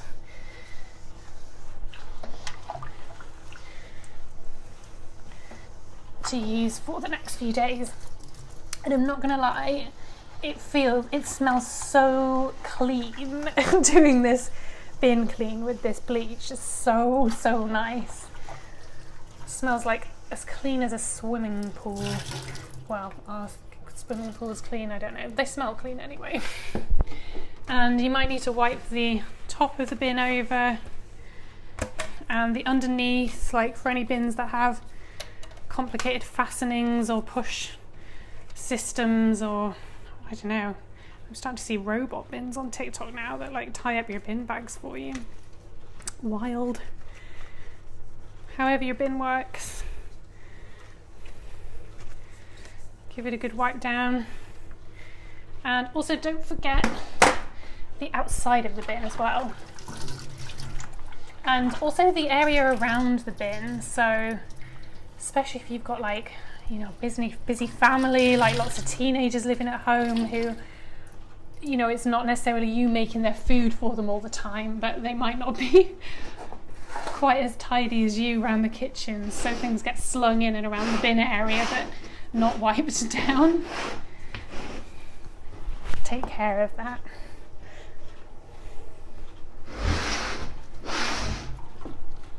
And then once you're satisfied, give your cloth one final rinse and in the bleach water, and then give it a good squeeze. And what I will do next is I will take it to the sink and I will rinse that cloth again, because I don't want it to bleach any of my laundry when I put it in the wash. So make sure all of that bleach has gone out. And then I will just put that through with an ordinary load. So I wouldn't put it through with a white load, but I would put it through with a dark load or a medium load, and I'm happy that that cloth is sanitary to go in with that, because it's been soaking in bleach water. I know I've cleaned the bin with it, but we're vegetarian first of all, so we don't really have any like major gross meat juice vibes. And it's been soaking in bleach water for the right amount of time, so it's actually sterile, and I've rinsed the bleach out of it, so I'm totally happy with that going through with clothes and things. So tip the water out of your bin. I just tip that into the kitchen sink, and then give that a thorough wash, rinse, clean down.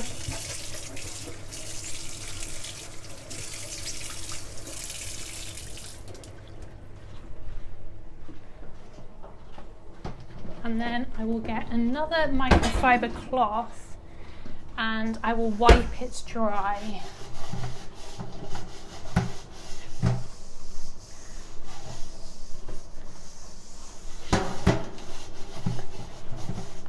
And it's a dry microfiber cloth which I'm using for this, so it's nice and dry before I put a liner in. And just like the other cloth, that cloth I've used to wipe it dry, I will rinse that cloth, and then I will put that cloth to go through the laundry.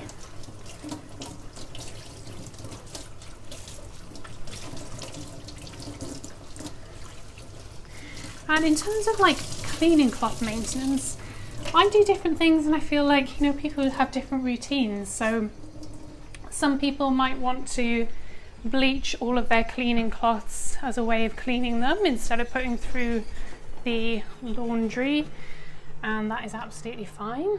Some people put everything through the laundry, maybe with like a laundry disinfectant, or maybe they just put it through with a normal tab. Either of those options is fine.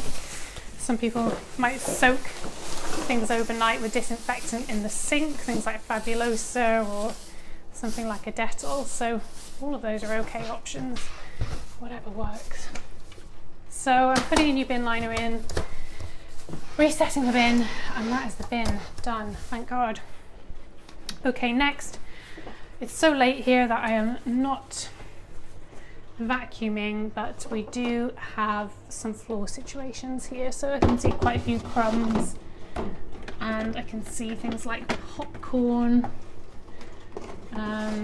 Yeah, it just needs some attention. So I'm going to get out a dustpan and brush and just work away at that. So take a look at your floor, and if you're not doing a late night clean like I am, you might want to get the vacuum out, you might want to get a handheld vac out.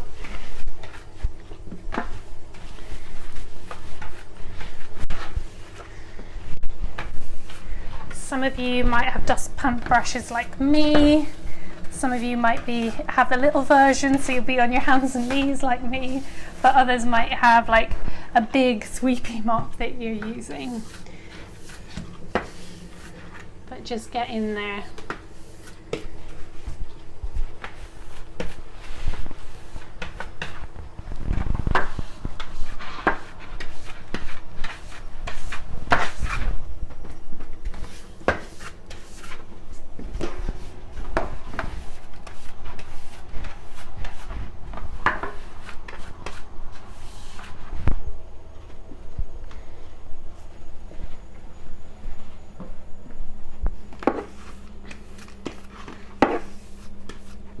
And just well done, guys, for getting to this point. If you've, got to this point in the podcast, just know that you're doing so good. You're doing so good. And everything you're doing, these small tasks around the house, even if you've not managed to do everything I've listed, even just whatever you have managed to do, you're looking after yourself, you're looking after your space. So high five. So brush out your dustpan and then pop that back wherever it needs to go. I keep mine under the kitchen sink. And I am gonna mop, guys. And I'm gonna do a mop because we have something sticky that's been spilt to the point that my wife went off to work. She does night shifts. Went off to work this evening, having obviously stepped in something sticky, and I could hear her stick away as she was walking away. It was tacky underneath her foot, and I could hear her sticking as she walked out the door. So that's just my specific situation, but maybe you can just get away with a floor wipe or a quick spot clean, piece of kitchen towel. Or maybe you're going in like me. So I'm going in with the Asda wood floor cleaner and a Vileda string mop and bucket. And I'm just filling that up with lots of nice hot water from the kitchen tap.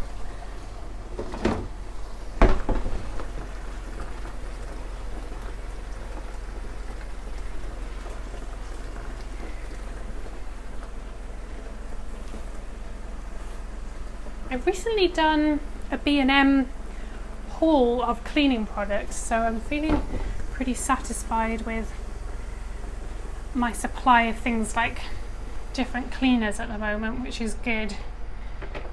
What I like to do, my current system with cleaning products is I'm really big on using what I have down to the very last thing before I go to buy more.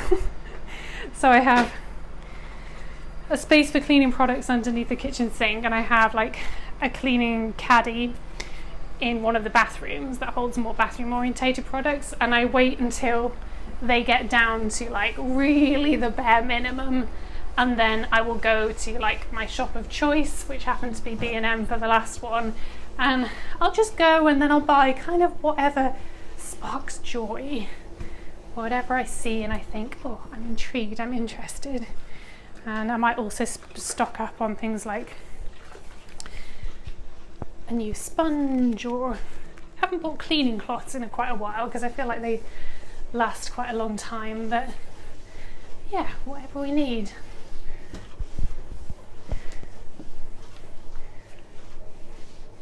But yeah, as I was saying, I like to use what I have, so it's quite nice at the moment because I went recently. I feel like when I'm doing different cleaning tasks, I'm like, oh, should I use this or should I do that? But by the end, it'll be like I'm using bleach for like lots of things, or I'm using like fairy liquid for lots of things. That's why I have that cleaning spray made up with fairy liquid, because that's what I had and I was just using it up. And then I will go, and then I will do a nice, satisfying, big restock. But how do you work with your cleaning products? How do you like to organise that?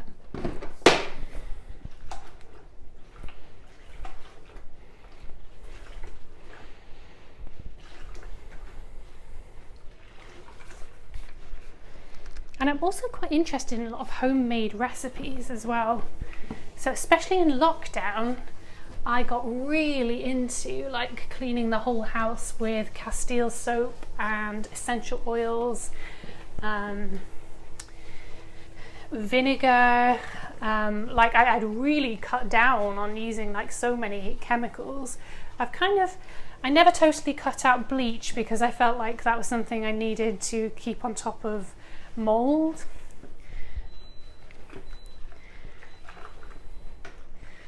Okay, so that's my kitchen floor mopped, and I'm gonna leave my mop water until the end of this entire clean, just in case there's another part of the apartment that I want to come back to. Now, I have just heard my laundry load finish, so maybe some of you also need to return to your laundry area and tip out a load. Depending on what part of the cycle you are, you may need to put something into a tumble dryer, or maybe some of you need to take something out of the tumble dryer and start folding. So whatever stage you are at of the laundry process, use this time now to tackle that. So anyway, I was going on a big rant, wasn't I, about my approach to cleaning products, and kind of asking you what your approach to cleaning products is.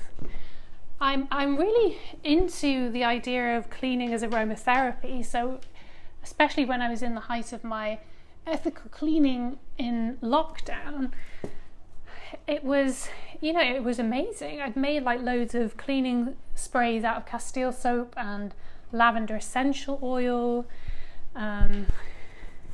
and you can use things like tea tree, eucalyptus oil, all kinds of things. And when you're cleaning, it's like it lifts your mood. Like the smell of those beautiful natural products just lifts you around your home. So I would say now I use a combination.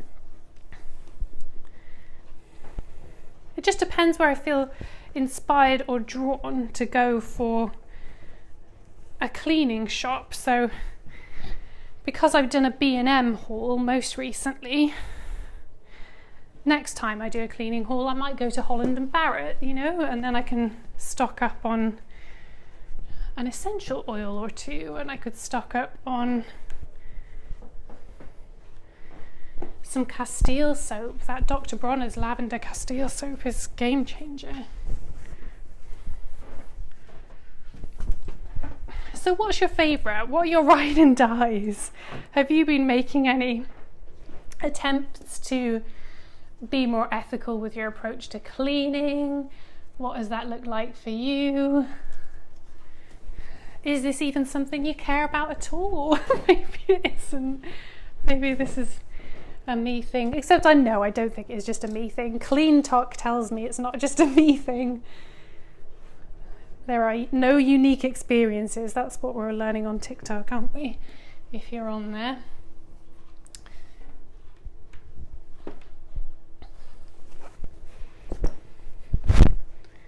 So because I had that big throw blanket in this load, it's actually a very small amount of things to hang out.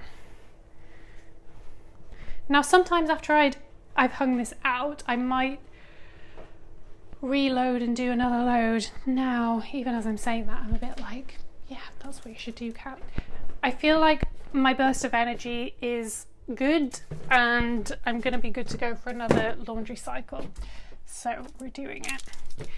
Round 2. I'm kind of on a mission to get rid of the laundry hamper that we currently have in our hallway. So we've got a laundry bag collection in our ensuite and we have a laundry hamper collection in our bedroom. But when things get like in overflow mode, we end up with this laundry basket in the hallway, and it just feels like it's been there forever at this point. And it's like I'm trying to make it my personal mission to get rid of this bloody hamper and get back down to some kind of normal laundry load. That's my goal. So I'm just going to go through our laundry deposit locations and see what colour I think would be the best to do next. I think we're actually talking another mid-load.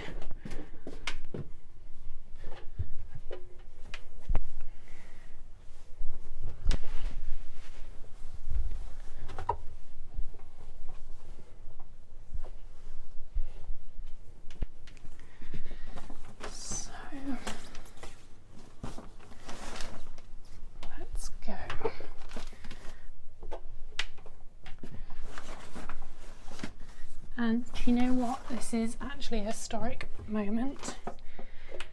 I am going to get this down. Yeah, there's a small amount of whites,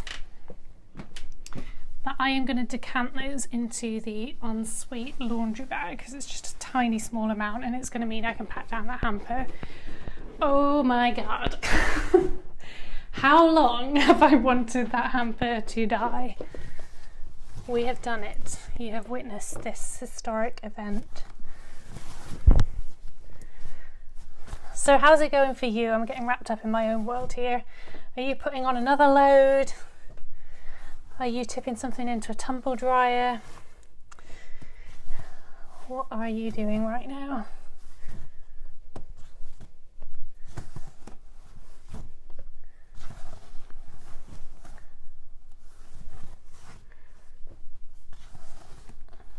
And you know what's so satisfying about this is not only have I gotten rid of that hamper, but I've actually gotten the hamper in the bedroom and the laundry bag down by like 2/3. This is an epic moment, no question.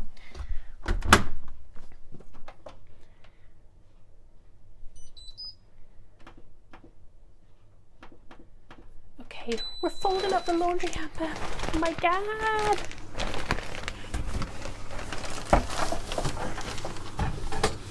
It's away. The excitement is real.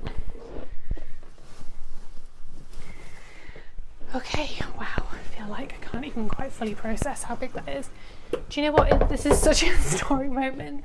There's actually dust bunnies behind that where that hamper was. So I'm going to wipe that down in a minute because I can't get into the kitchen to get a cloth because the floors are drying, but yeah, it's a big deal. It's a big deal. So your kitchen, hopefully you've made a dent in that. If you did the floors with me, like me, you'll be just waiting on that to dry. If you've got your dishwasher load on the go, you'll be able to hear that in the background. So maybe you need to take a minute and grab a beverage. I'm going to take some sips of water. I'm getting dehydrated here. So take a breather, maybe.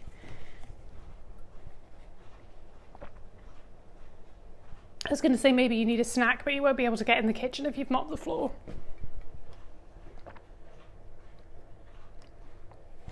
Oh, that water tastes so good right now. Okay.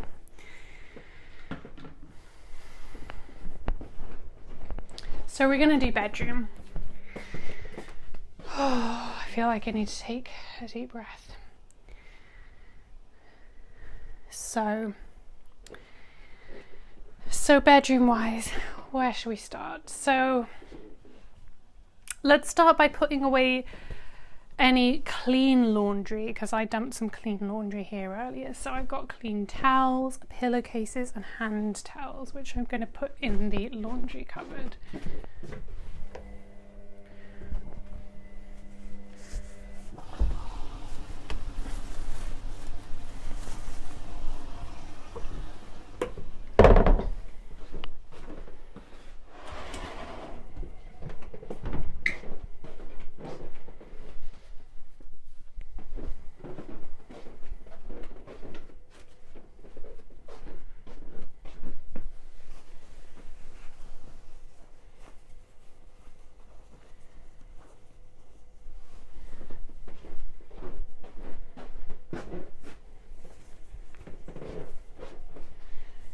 Okay, and next turn your attention to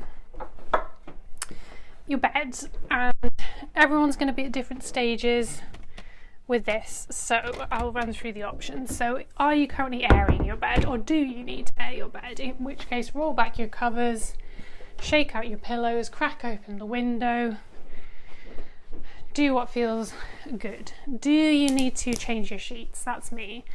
I'm going to be stripping my sheets, but just before I do that, I'm actually going to pick out some clean options just so I know I've got those. So for our bedding, we have a standard double size bed, and I'm going to take a white fitted sheet, a white duvet cover with kind of nice, I think it's called Oxford style cotton edging around the outside, and then we really have a motley crew of pillowcase options. So let me pick through these. I'm kind of going for a general white theme here, so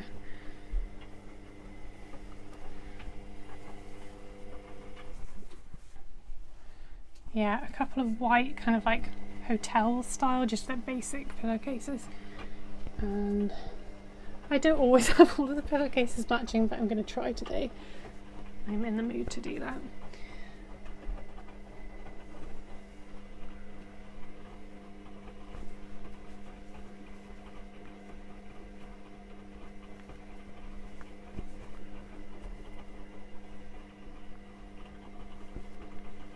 So I'm going to go with two. I'm just like looking through our big stack of laundry trying to find what matches.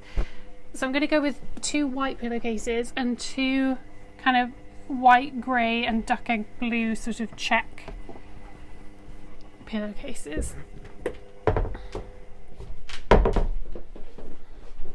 So what bedding do you go for? I love all of the different like designs and things and gorgeous bedding that you can get. Not that we have particularly exciting bedding, because I kind of we just end up using what we have for now, but I would love it if, you know, when we're rich, if we could just accidentally destroy one of our existing sets so I could buy something gorgeous and like embroidered, or like, I don't know, something nice. The kind of aesthetic I'm in a, you know, no budget to invest in the apartment sort of way is like, how can I explain it? It's like a natural Scottish spa kind of vibe. So, and it's kind of inspired by where we live. So we live in Edinburgh, but we live in a very green part of Edinburgh near Arthur's Seat and the park. So it's kind of like central to the city, but it's also kind of got a wildness to where we are. And you feel like you're so kind of near the mountains in some way because of all of the spectacular scenery. But we live in also a modern apartment that's had a lot of natural wooden finishes. It's a beautiful apartment block.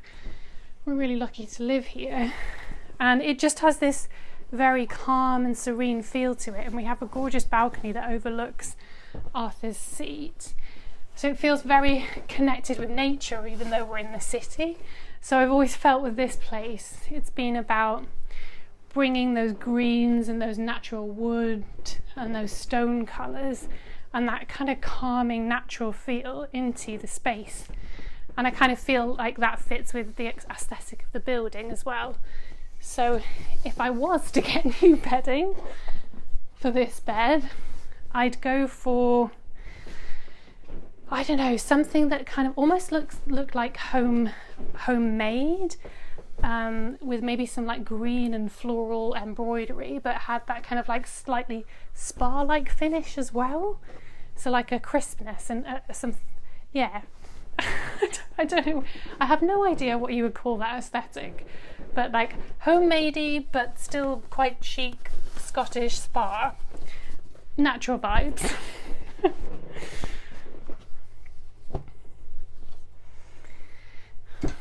But what do you like in your home? What's your bedding like? Are you sleeping on the stuff that you bought from your student days? And even if you are, what's your goal? If you could afford the king's linen tomorrow, what would you buy? What would you pick out? I've seen some gorgeous prints going around on the internet, so I know that Primark has some strawberry covered sheets that look so nice. Like, it wouldn't fit the aesthetic I have with this apartment, but if I had like a little cottage, especially with an allotment where you were growing strawberries, like, oh my god, get on that strawberry linen, run to Primark.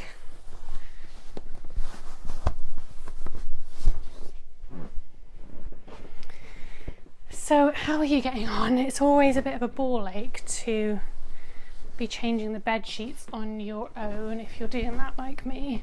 If my wife's here, she always helps me do this. She helps me shake it out. We're like Morecambe and Wise when we change our bed sheets, because we just have a very specific way of doing it. And like, I don't know, it's just married life, isn't it? Once you've spent so many years doing a particular routine task, you just do it like ballet. But the struggle is on my own right now. But I'm excited to do this. Like, my wife's been so great picking up things and just being like so gentle and encouraging and kind with me while I've not been feeling good, that it makes me feel good now to have the energy back to take care of her, which is what I love doing. So when I'm not feeling in my PMS struggle, I'm the one that's doing really the majority of like the cooking, the cleaning and the home tasks, and I love all of that as long as I've got the time and energy to do it. And right now, because I've been studying and I've basically been taking a gap year from employment, I'm happy to take the lead with those things, and it feels like a natural fit for me. So it's nice. I basically feel good when I return to my normal energy levels, so I can that support for her.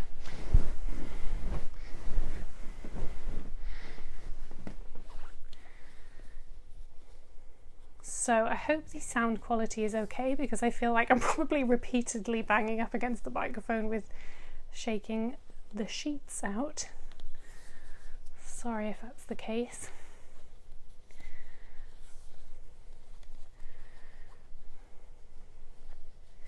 And you know what, it is, it's such a good feeling after you've been having a few days of resting and recovery. It's such a good feeling to then have the energy again to do some basic care tasks, like put fresh sheets on. Like that first night when you get into bed where you've got your clean pajamas on and you're looking after yourself properly again, like you've got your bed water, so you're hydrating through the night when you probably spent the last few days too tired to even properly hydrate yourself. Like, you know, it's so good. It feels really good to get back into that routine of self-care.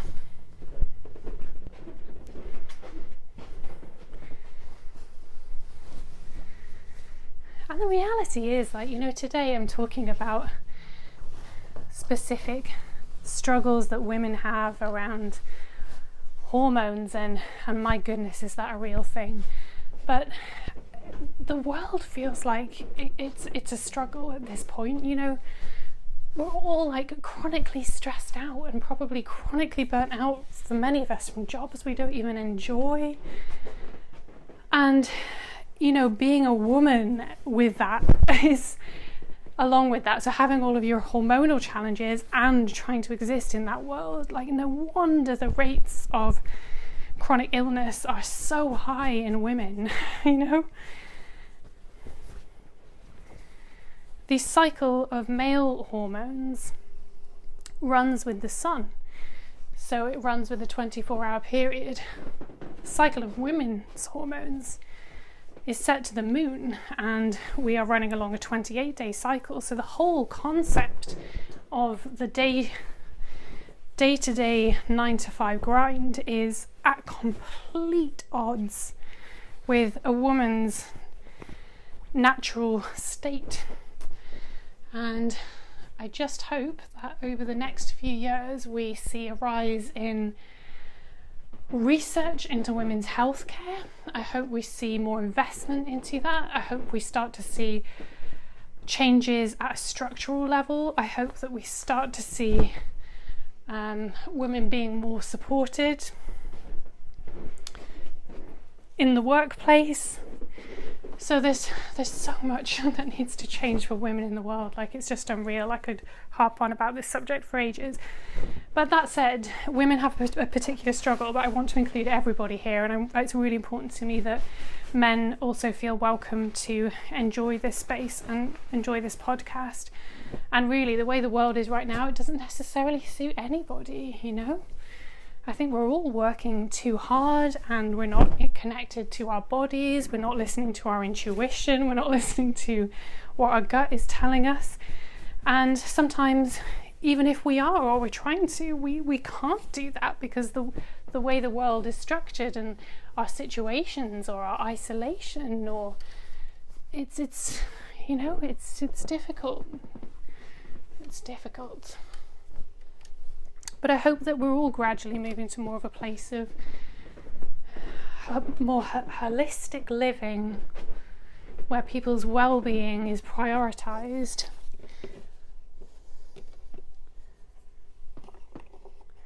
And that in particular women are able to work according to the rhythms of their body, the sacred rhythms of their body, and that they are not forced to work according to a schedule which is just so wholly undesigned and inappropriate for them.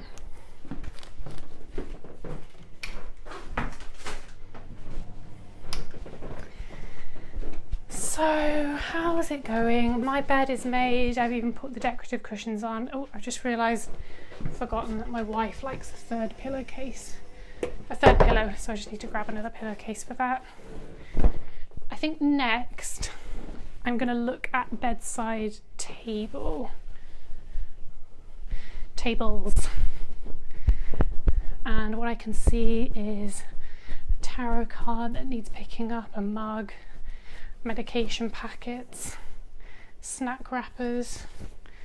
So we will get into all that. Maybe some of you need to change your bin, if you have a bin in the bedroom. I think I'm hanging on. Mine's starting to get full, but it's not the point where I'm going to take it out.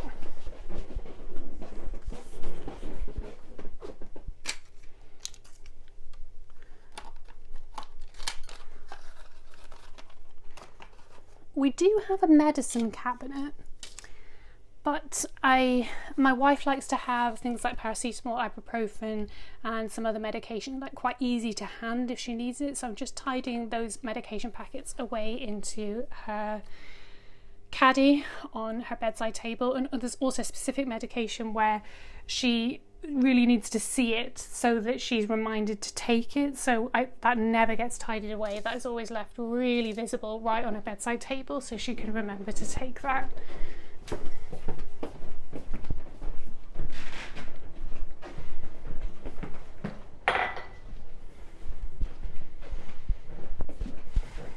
And I'm just walking around squirreling a few items away and thinking, enjoy the smells that you have going on around your apartment right now. Like I can smell my laundry is really good. That floor cleaner from Asda is lush. It's not quite as good as the Pledge one, but it's like a pretty good alternative. So I'm moving to my vanity area now. So if you have a dressing table, if you have some kind of other surface or like a window ledge or whatever it is for you in your bedroom area, then do that. If you have a lovely big bedroom, you might even have like a seating area in your bedroom where you have morning coffee or where you read and have cups of tea. Lucky you if that's the case. That sounds lovely. I feel like I'm just describing dream home. So take care of that. I'm just wiping down a mirror. I managed to get a discount Simple Human like automatic light up mirror from, I think it was probably eBay, which is really good. Definitely recommend that product. But I think they're quite expensive new, so definitely look on eBay for stuff first. And another thing that I want to take to the kitchen is I really enjoy on TikTok and Instagram, TikTok and YouTube, watching those videos where people talk about their monthly empties, and people do it for like beauty products, cleaning products, like anything really. I'm not really on Food Talk, but probably people do it on Food Talk as well. But I'm kind of interested in doing like an empties maybe with all of those categories or something on my TikTok. So I've got an old Dove body cream container, so I'm going to wash that out and leave that in the kitchen to wash out, and then I'm going to start a little collection of empties, because I just thought, well, I love watching those videos, and I think I'm in a bit of a mode where I'm like, well, if I love it, like I could create that too, so why not?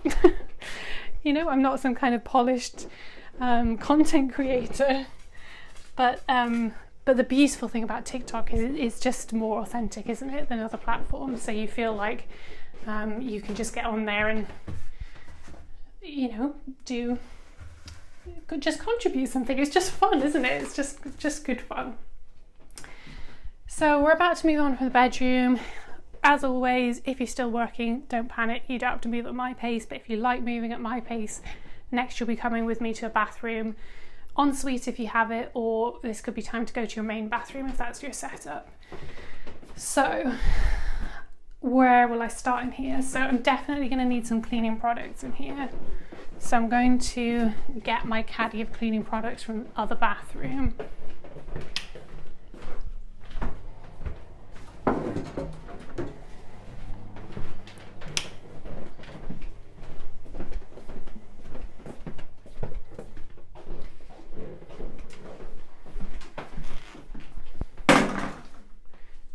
So I think I'm going to start with a bath clean. So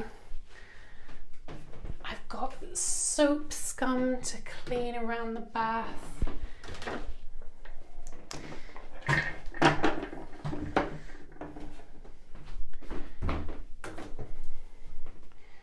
You know, pretty big time. And yeah, it's you know, it's not the grossest, but it's also a little bit gross as well. Definitely would not want to have a bath in here until I've cleaned that out. What I'm doing before I put any product in or put any water in is I'm just gathering up any stray hair so that that doesn't get like caught or stuck in my sponge, and then throw that in the trash. Okay, so we're going to go in. What am I going to go in with? I can see that there is. Let me get the big light on in here actually. I can see that there's the beginnings of some mould in the grout on the far side of the bath. So I'm going to go in with a toothbrush and some bleach, I think. think, well, what do we have here?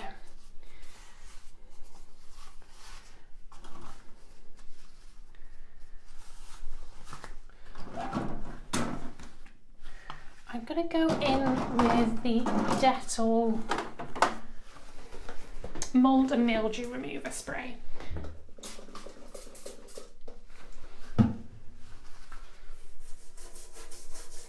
And in general with this clean today, I didn't think I was going to do any bleach type mold cleaning because I'm wearing all black and I didn't want to risk ruining my clothes, but actually this is the far side of the bath.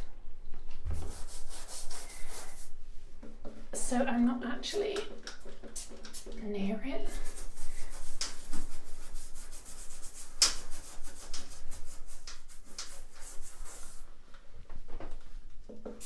And I'm going to be able to rinse this down. Ah, no, this product has just run out, so I'm going to add that to my empties haul.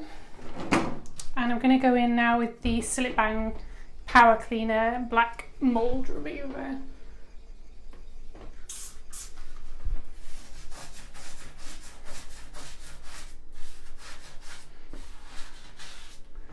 So what I'm dealing with here, it's nothing major. Like, I've definitely dealt with worse mold, but I could just see the beginnings of that kind of shadowy look in the grout. And if you can just stay on top of it, it's so much easier than doing like a crazy grout clean further down the line. And it also means as well that you don't have to get the product to work quite so hard for you when you stay on top of it. So I can see that it's pretty much all clearing up with a spray and a toothbrush already. It's not even like I'm having to leave the product to work.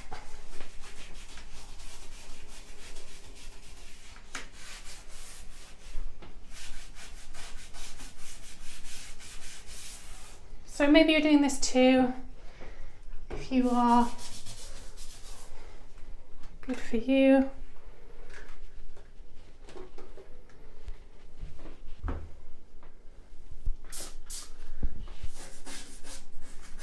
And I'm just using like an old Oral-B toothbrush. I've got about 3 or 4 old toothbrushes in my cleaning kit and they come in super handy for all kinds of jobs.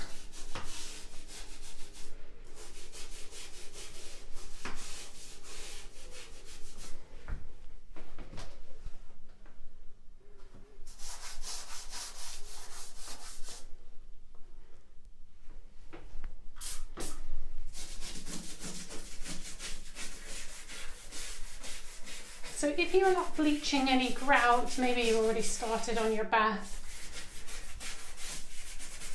What are you using to wipe that down? Hopefully you've got yourself a nice sponge scrubber and a product that you enjoy working with. If you're just working with the basics, maybe you're just firing some fairy liquid in there. A lot of people as well like to use fairy liquid or Dawn soap with vinegar to clean. I've never tried that myself, but it sounds like it will be good. So once you're done with your mold, rinse that off your toothbrush, and if your mold is really bad then you might need to walk away and let the cleaning product activate a bit further, but mine's done what it needs to do, so I'm going to straight away rinse that down.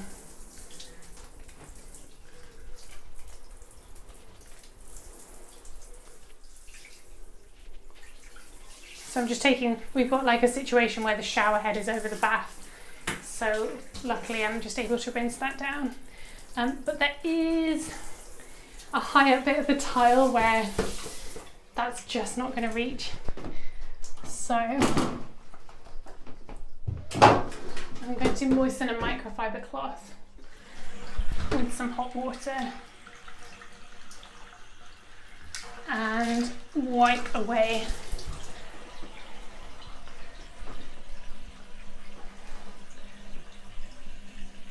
product from that area where the shower wasn't able to reach.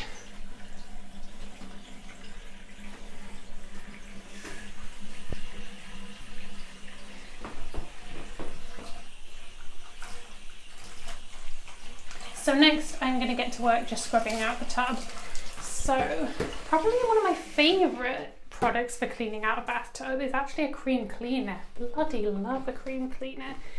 I don't have one at the moment, but what I'm going to do is I'm going to go in with, I definitely need an abrasive sponge because we've got a lot of soap scum. But I'm going to go in with a fairy liquid and water spray. So I'm just giving it a good spray, like all over, all around the sides, all around, especially where you can see that scum mark.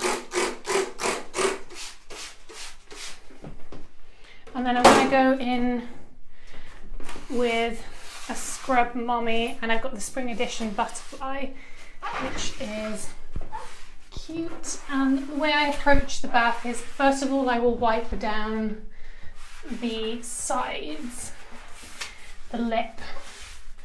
And part of the reason why I do that first is also just so then when I lean in to do the rest of the bath clean, I'm not getting that cleaning spray all over my legs because I've already wiped that bit down.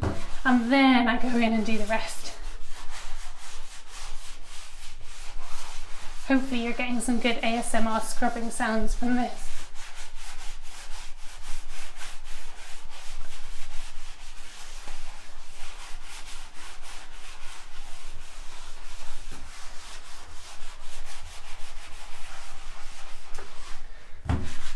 And if you find you've not got enough product on the go to really get into that soap scum, then just fire a load more in. Like if you have a shower over your bath, you might find that you've got a lot of build up around where the shower water comes in.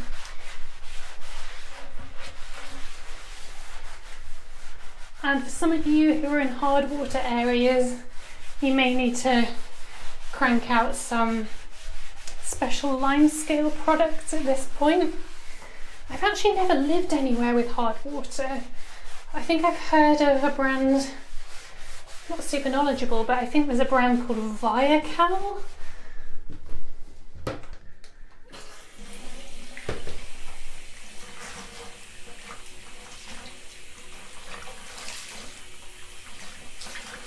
So rinse out your sponge, and then with your shower head, if you have it, rinse the bath down. And if you don't have a shower head over your bath, then you might be using like a bucket of water to rinse it down, or you might just be going over it with sponge, microfiber cloth, rinsing all of that gunk away.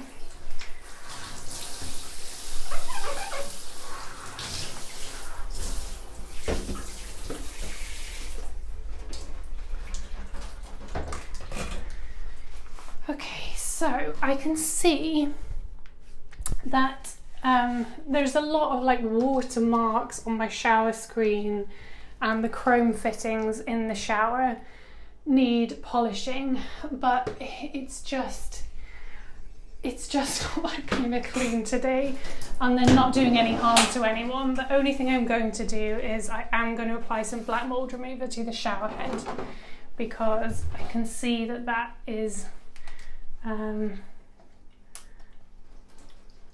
you know, if that's, I'm trying to prioritize on this clean what feels like needs a special attention. So something like mold, you know, you don't want to be taking a shower in from a moldy shower head. Watermarks are one thing, mold's another. So I'm going back in with that Sillet Bang mold spray and the toothbrush. And I've had real problems with black mold on this shower head. Like in general, like I'm pretty good at cleaning maintenance around the home most of the time, so I do this task quite regularly, but it's like even when I leave and apply mold treatments, the silicone or whatever it is that this shower head is made out of. It never clears it, never brings it up nice. It always looks stained, and then the mold growth is quite quick to come back. So I guess it's because under the shower head there must be quite a big build-up of mold, but I don't really know how to get in there. My wife's really bad with like tools and dismantling things. So, and also another thing is when you're in a rented property, like any tasks that involve like, I don't know, like taking something apart, I don't feel totally comfortable about doing that, because if we break it, that's not good and we might get charged or something for that. So I'm going to leave that black mold remover just to work away on that shower head. And what have we got here? So I'm going to reset some products around the bath. So some hair treatments are going to go back in, and I'm also going to put the bath shelf back on the bath. That's looking pretty clean actually. There's a soap bar on it, candles, some crystals, my razor, but it's actually looking really clean. Gather up any trash or bits and pieces of clutter around your bathroom that need to be put elsewhere in your home at this point, and also gather up any trash, and if your bathroom bin needs to be taken out, then go ahead and take care of that.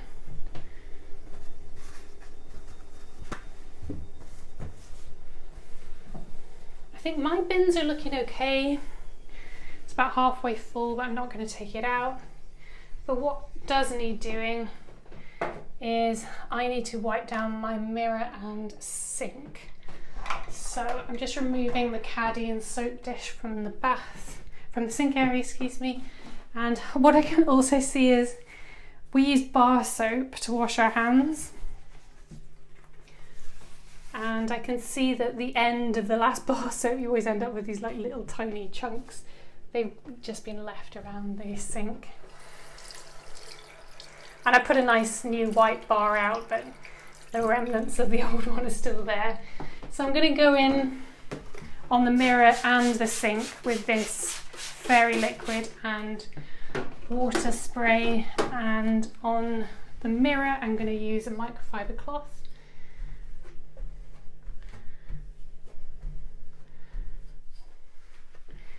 And on the sink and splashback I'm going to use the same sponges I used to clean the bath, the Butterfly Scrub Mommy.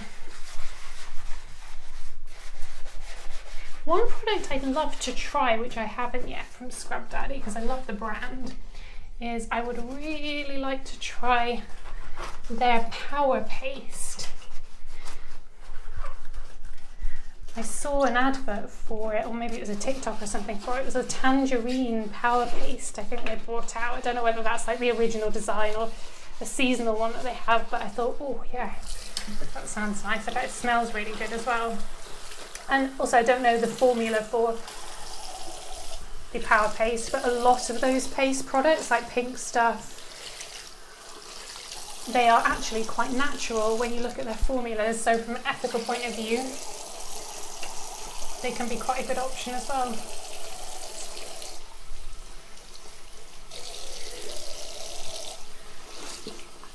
I like the Pink Stuff paste too. The only thing is with Pink Stuff is I don't like their cream cleaner formula because I find it really streaky, but strangely I like their original paste. And Stardrops, the brand that make Pink Stuff, they've been around in the UK for years. And then with the rise of TikTok, Clean Talk and everything, they have just exploded and they're doing so well. And I feel like it's like they have diversified into things like toilet gels and other chemicals, and I'm sure it's not all super environmentally friendly, although I don't know their specific formulas with those products. But really, Stardrops were known for natural cleaning. Like Stardrops had a vinegar spray, and this is like going way back. This is way before like vinegar became viral for cleaning on TikTok or anything like that. They were the OG. You could go and buy them at the hardware store. And yeah, and they just had this super success, and like they're probably just like, you know, a small company really from the UK, so I feel like good on them. You know, now I go onto TikTok and I see like these huge influencers using the pink stuff, like people like Catherine Benson. I love her cleaning and tidying content on TikTok.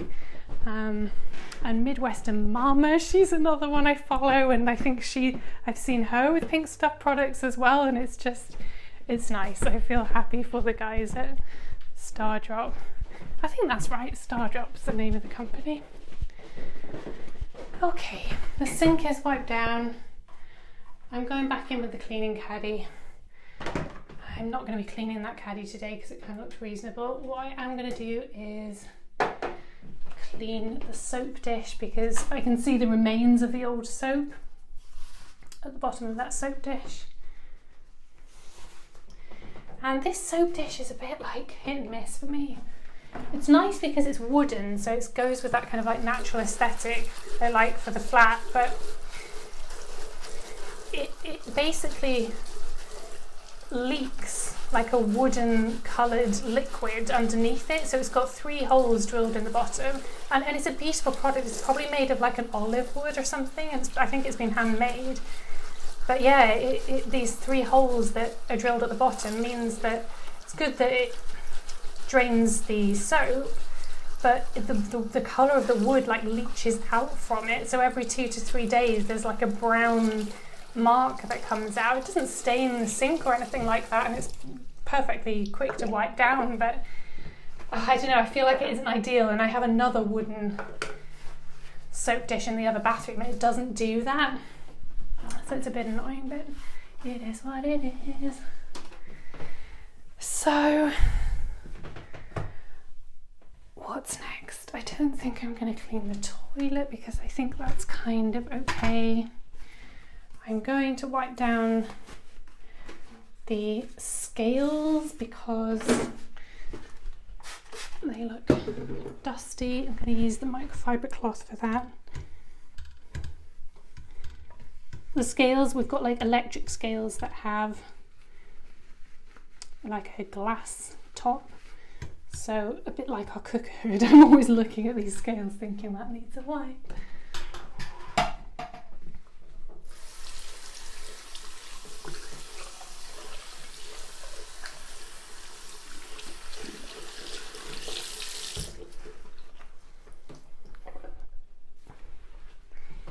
And I think that what I'm going to do in here is I'm going to do a not lazy, I don't believe in that word. I'm going to do a quick spray and wipe down the floor with a microfiber cloth.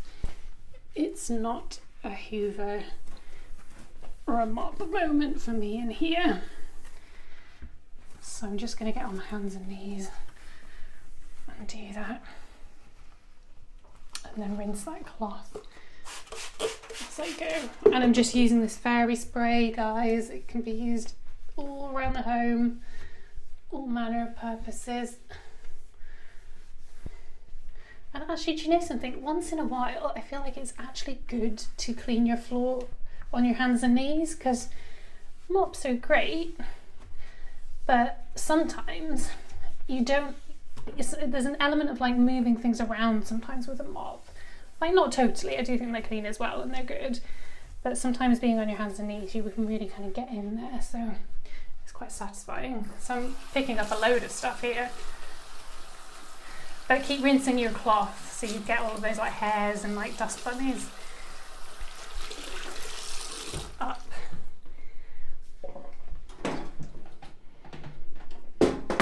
And I keep seeing a lot of stuff on TikTok as well about people seeing other people clean with dish soap and then saying things like, but it's not antibacterial, it's not disinfectant. But soap is, like, soap, it was tested to clean like coronavirus and things like that. You don't necessarily need to bleach and disinfect everything. Like, soap is a naturally disinfectant. And I feel like not a lot of people realise that. Like, hot soapy water is a fantastic cleaner.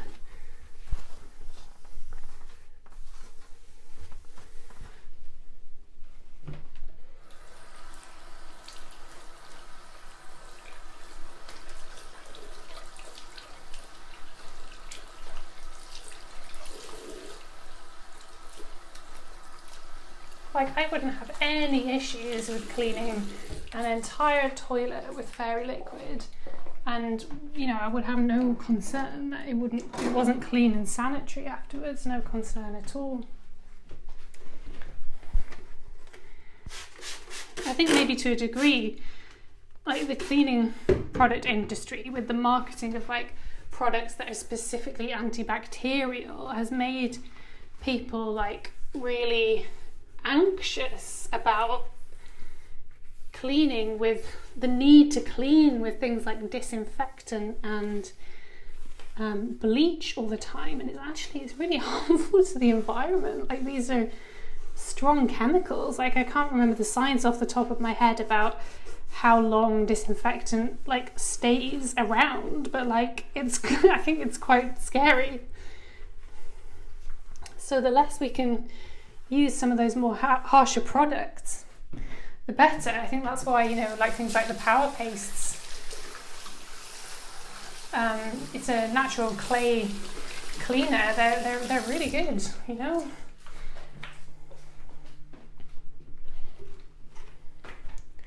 So how's your floor going if you're joining me in that clean?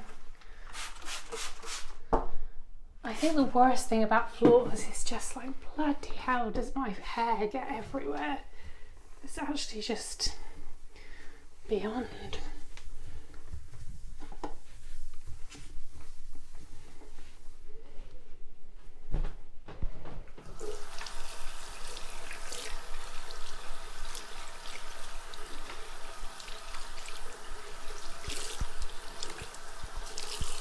And if you are not floor cleaning today, maybe you are loo cleaning, maybe you have a separate shower, so at this point you are doing that.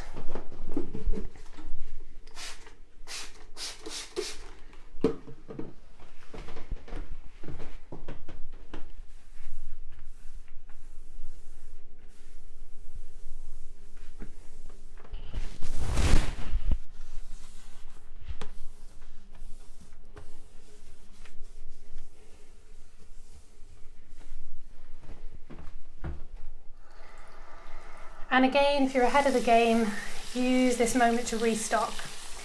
Have you got toothbrush?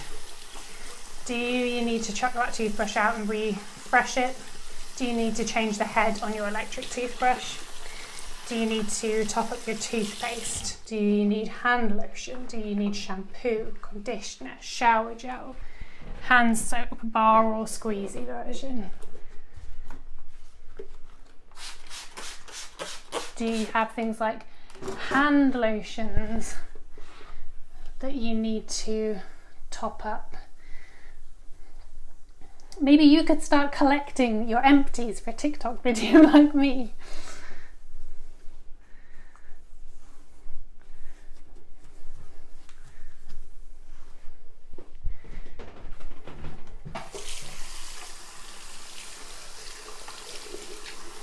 Maybe you like to use mouthwash that needs topping up. Maybe your bath products need topping up. So what do you use in the bath? Bath salts, essential oils, bath bombs. Maybe you need more toilet roll. Maybe you need more toilet wipes. Maybe you need to top up your sanitary products.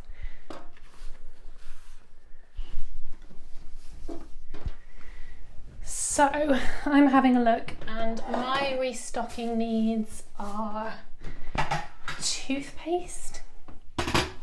My wife desperately needs a new toothbrush, but I need to pick one up for her. I've not got any in.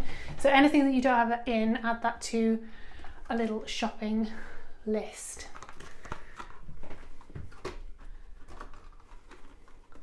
So have a little look in your bathroom cabinet, and what have you got going on there? So I have a bathroom cabinet with some supplies actually in the ensuite itself, but then in our main hall storage I have another container, little caddy where I keep supplies.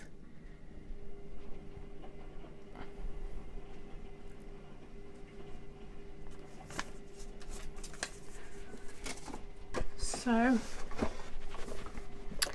what can I see here? So I've got a Colgate, which I'm going to put out for toothpaste.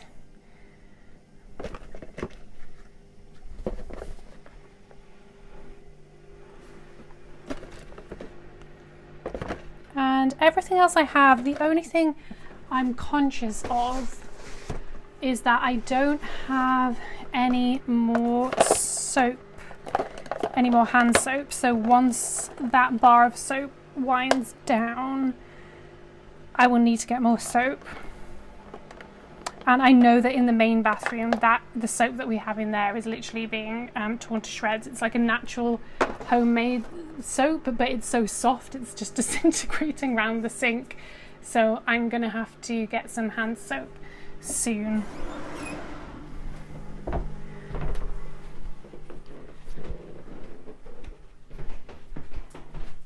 So I'm just restocking that Colgate, and yeah, so basically I think I am going to have to do a restock of toiletries soon. What I'm noticing is we're down to just some eucalyptus essential oil for the bath, which is fine, but sometimes it's nice to have the option of salts or something else as well, like a bath bomb or a bubble bath. We are also, I'll need to get another spare toothpaste because I've just restocked the one that we had in storage. I think some shampoo is needed. I'm currently using a homemade conditioner and I have a lot of that in a big spray carton, so I'm kind of just we're fine for that basically. So even though I've not got a conditioner in reserve, there's enough of this that I'm not too worried about that. If anyone's interested in making their own conditioner, this formula is made from organic cold pressed sunflower oil, lavender essential oil, and water and vinegar, and you basically just spray that in your hair, and it's good. It's a nice natural alternative. So a bit like my approach to cleaning products, my approach to care, it's like self-care products and beauty products, is I like to have a mixture of things I've made myself and things that are in their like natural form, like essential oils, and things I've bought as well. Okay, so yes, I'm working up to a restocking shop soon.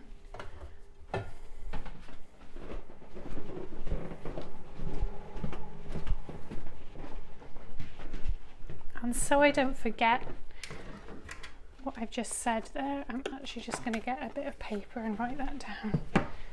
So, toothpaste,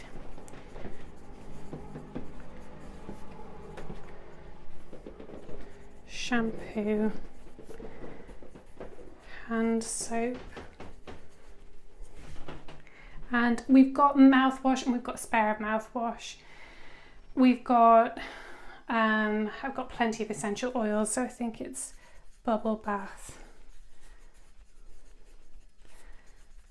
bath bombs, bath salts, and I've got plenty of hand creams, and I've got plenty of body lotions as well. And my wife likes to use the same product all the time, so she has her own toothpaste that she uses, she has the particular shower gel, particular shampoo, and she just uses that on repeat. She's done that for years, and she normally takes care of her own orders for those things, so she'll usually just bulk order them because she always likes the same thing from Amazon or something like that. In terms of shower gels, I can see that I have some shower gel spare.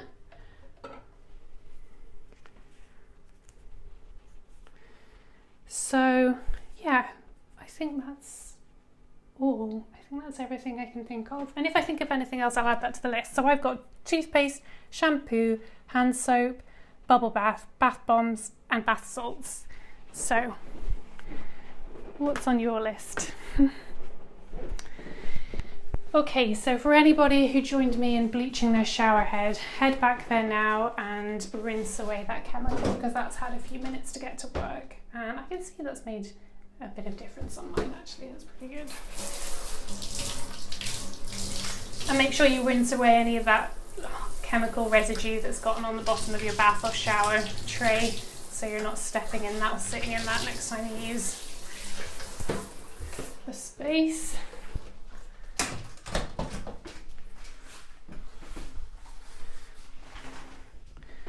Okay, so last thing I'm going to do, which is like very easily forgotten, is I'm going to check the back of your bathroom door. So like, do you have robes there that need to go in the laundry? Do you have clothes that are still clean that need to be folded back up in your closet? Tackle what you need to.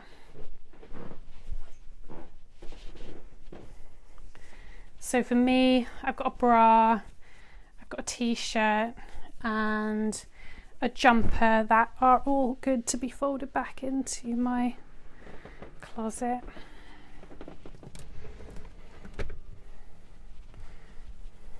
I try to be pretty good at not actually putting clothes into the laundry until they really need it. So I am not somebody who, like, I always like to have nice smelling clothes, like nice clean clothes, but I don't just automatically put all of my clothes in the laundry hamper at the end of the day, because I just find that they don't need it. Like, obviously things like, you know, your bare essentials go in every day, like knickers and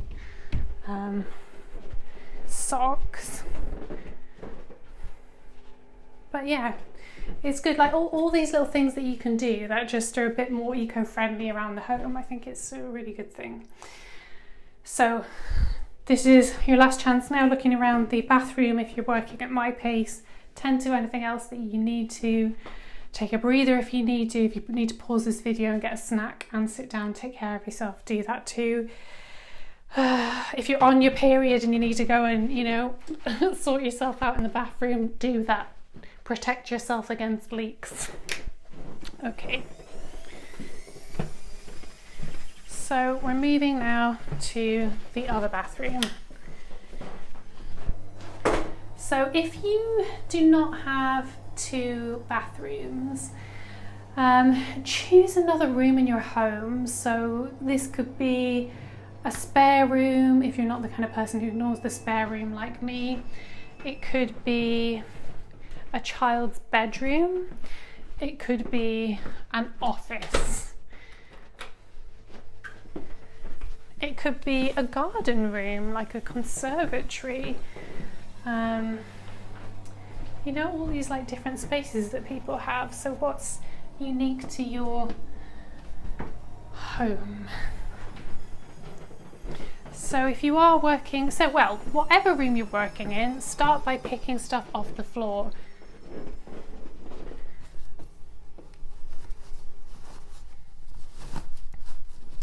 So if you are in a bathroom, then that's probably going to be towels that are dirty, laundry that is dirty, maybe you need to put the bath mat through a washing machine cycle.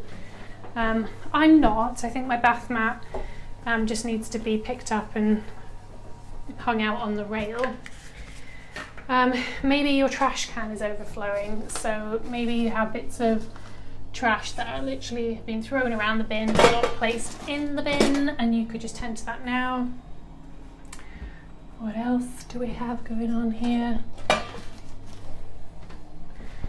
So once your floor is picked up, then pay attention to things like any towels that are hanging, so any hand towels or any bath towels, any bath sheets that are hanging and on surfaces.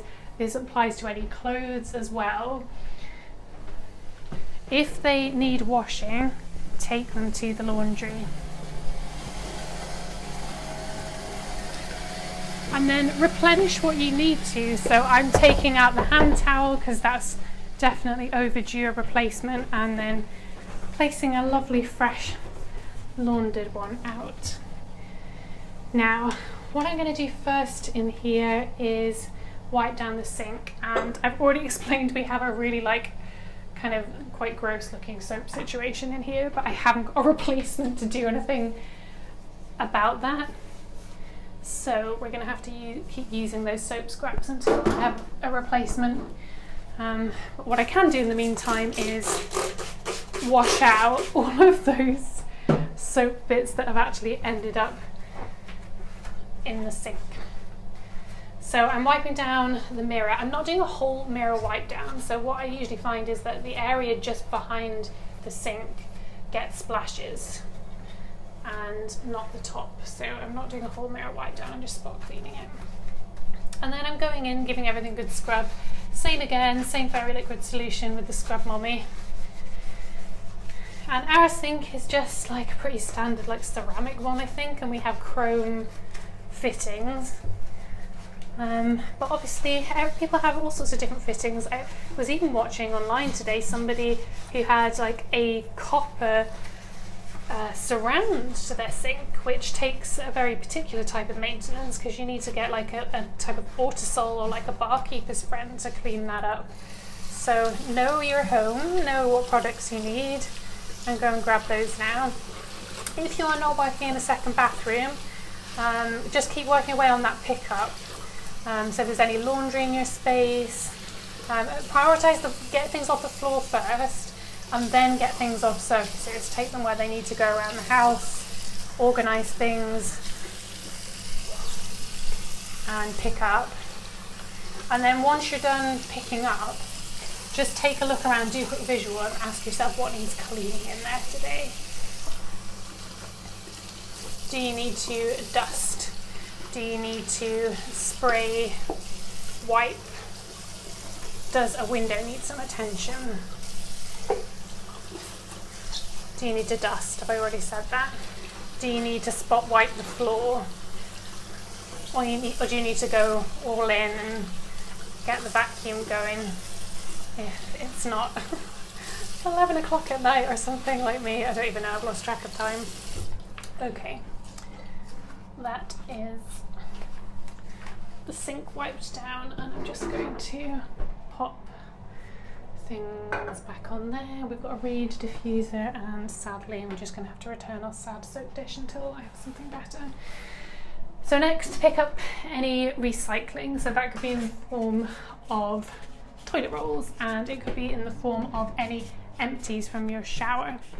And if you want to keep any of those, wash them out. And actually we should probably be doing that anyway, shouldn't we, before we put things in the recycling. So help the recycling people out and wash. So I think I'm going to clean the toilet in here because I can see some dust has started to build up, so I'm going to do that next. The way I clean the toilet is I will go in with a toilet gel first, or a bleach, or anything. I would clean my toilet with fairy liquids, but what I've got today is the Domestos Power Fresh Toilet Gel in Lime Fresh. So that's what we're working with today.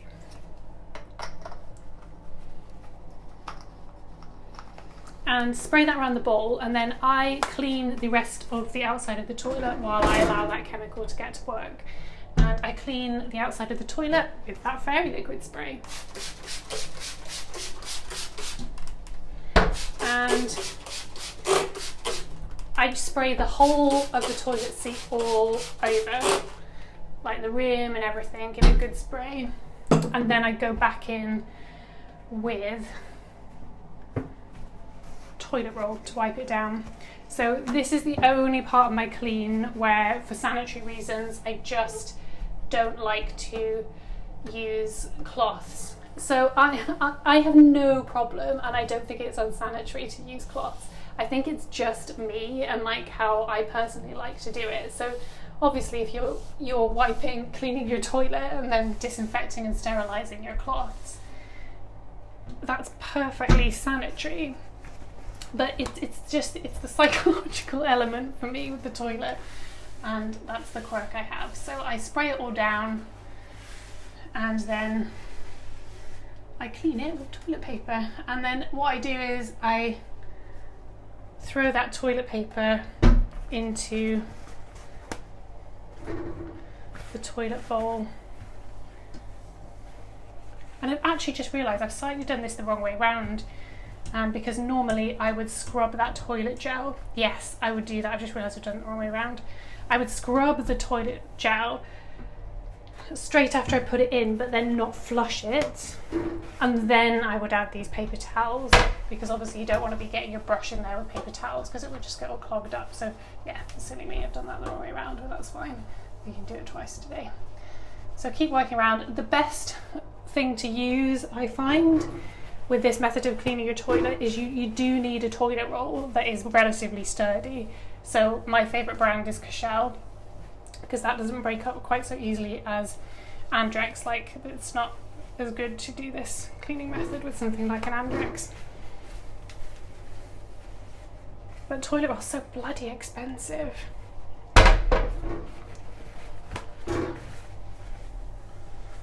And so is Cashel. Like, it is undoubtedly the best in my opinion, like hands down, but it is so bloody expensive.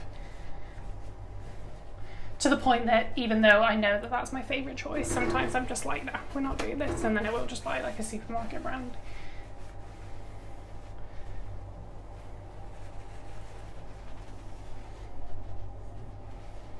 And you know, if you're living with boys, you may have to go in and clean in areas all around that toilet where there's been splashback. And what I will do to stay sanitary is I always use rubber gloves when I'm cleaning bathrooms, and after I've cleaned an area that I think might be unsanitary, like a part of a floor or a toilet, I will literally just thoroughly wash my rubber gloves afterwards, like you would wash your hands after you've been to the toilet, and I find that keeps things clean. So actually, do you know what? I just flushed that toilet and the product has stayed in the bowl because I never scrubbed it first time round. So actually I'm not going to reapply product because it's still there. So I'm just going to get in there with the toilet brush and give it a scrub all over.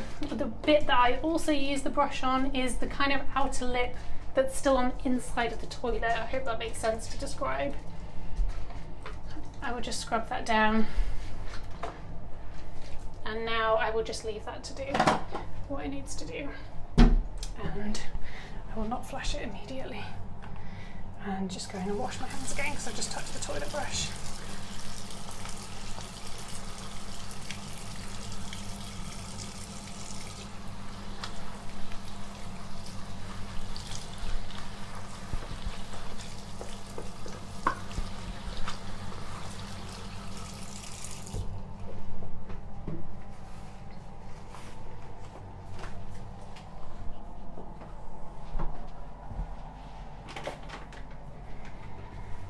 Okay, so I think I did come to this clean thinking that I was going to maybe clean this bathroom floor and clean the shower in here, but I've just realised that I've hit capacity. I've just done enough, and I've not got energy to do anything more than I've done today. So if you do have energy, then awesome, keep working in your spaces.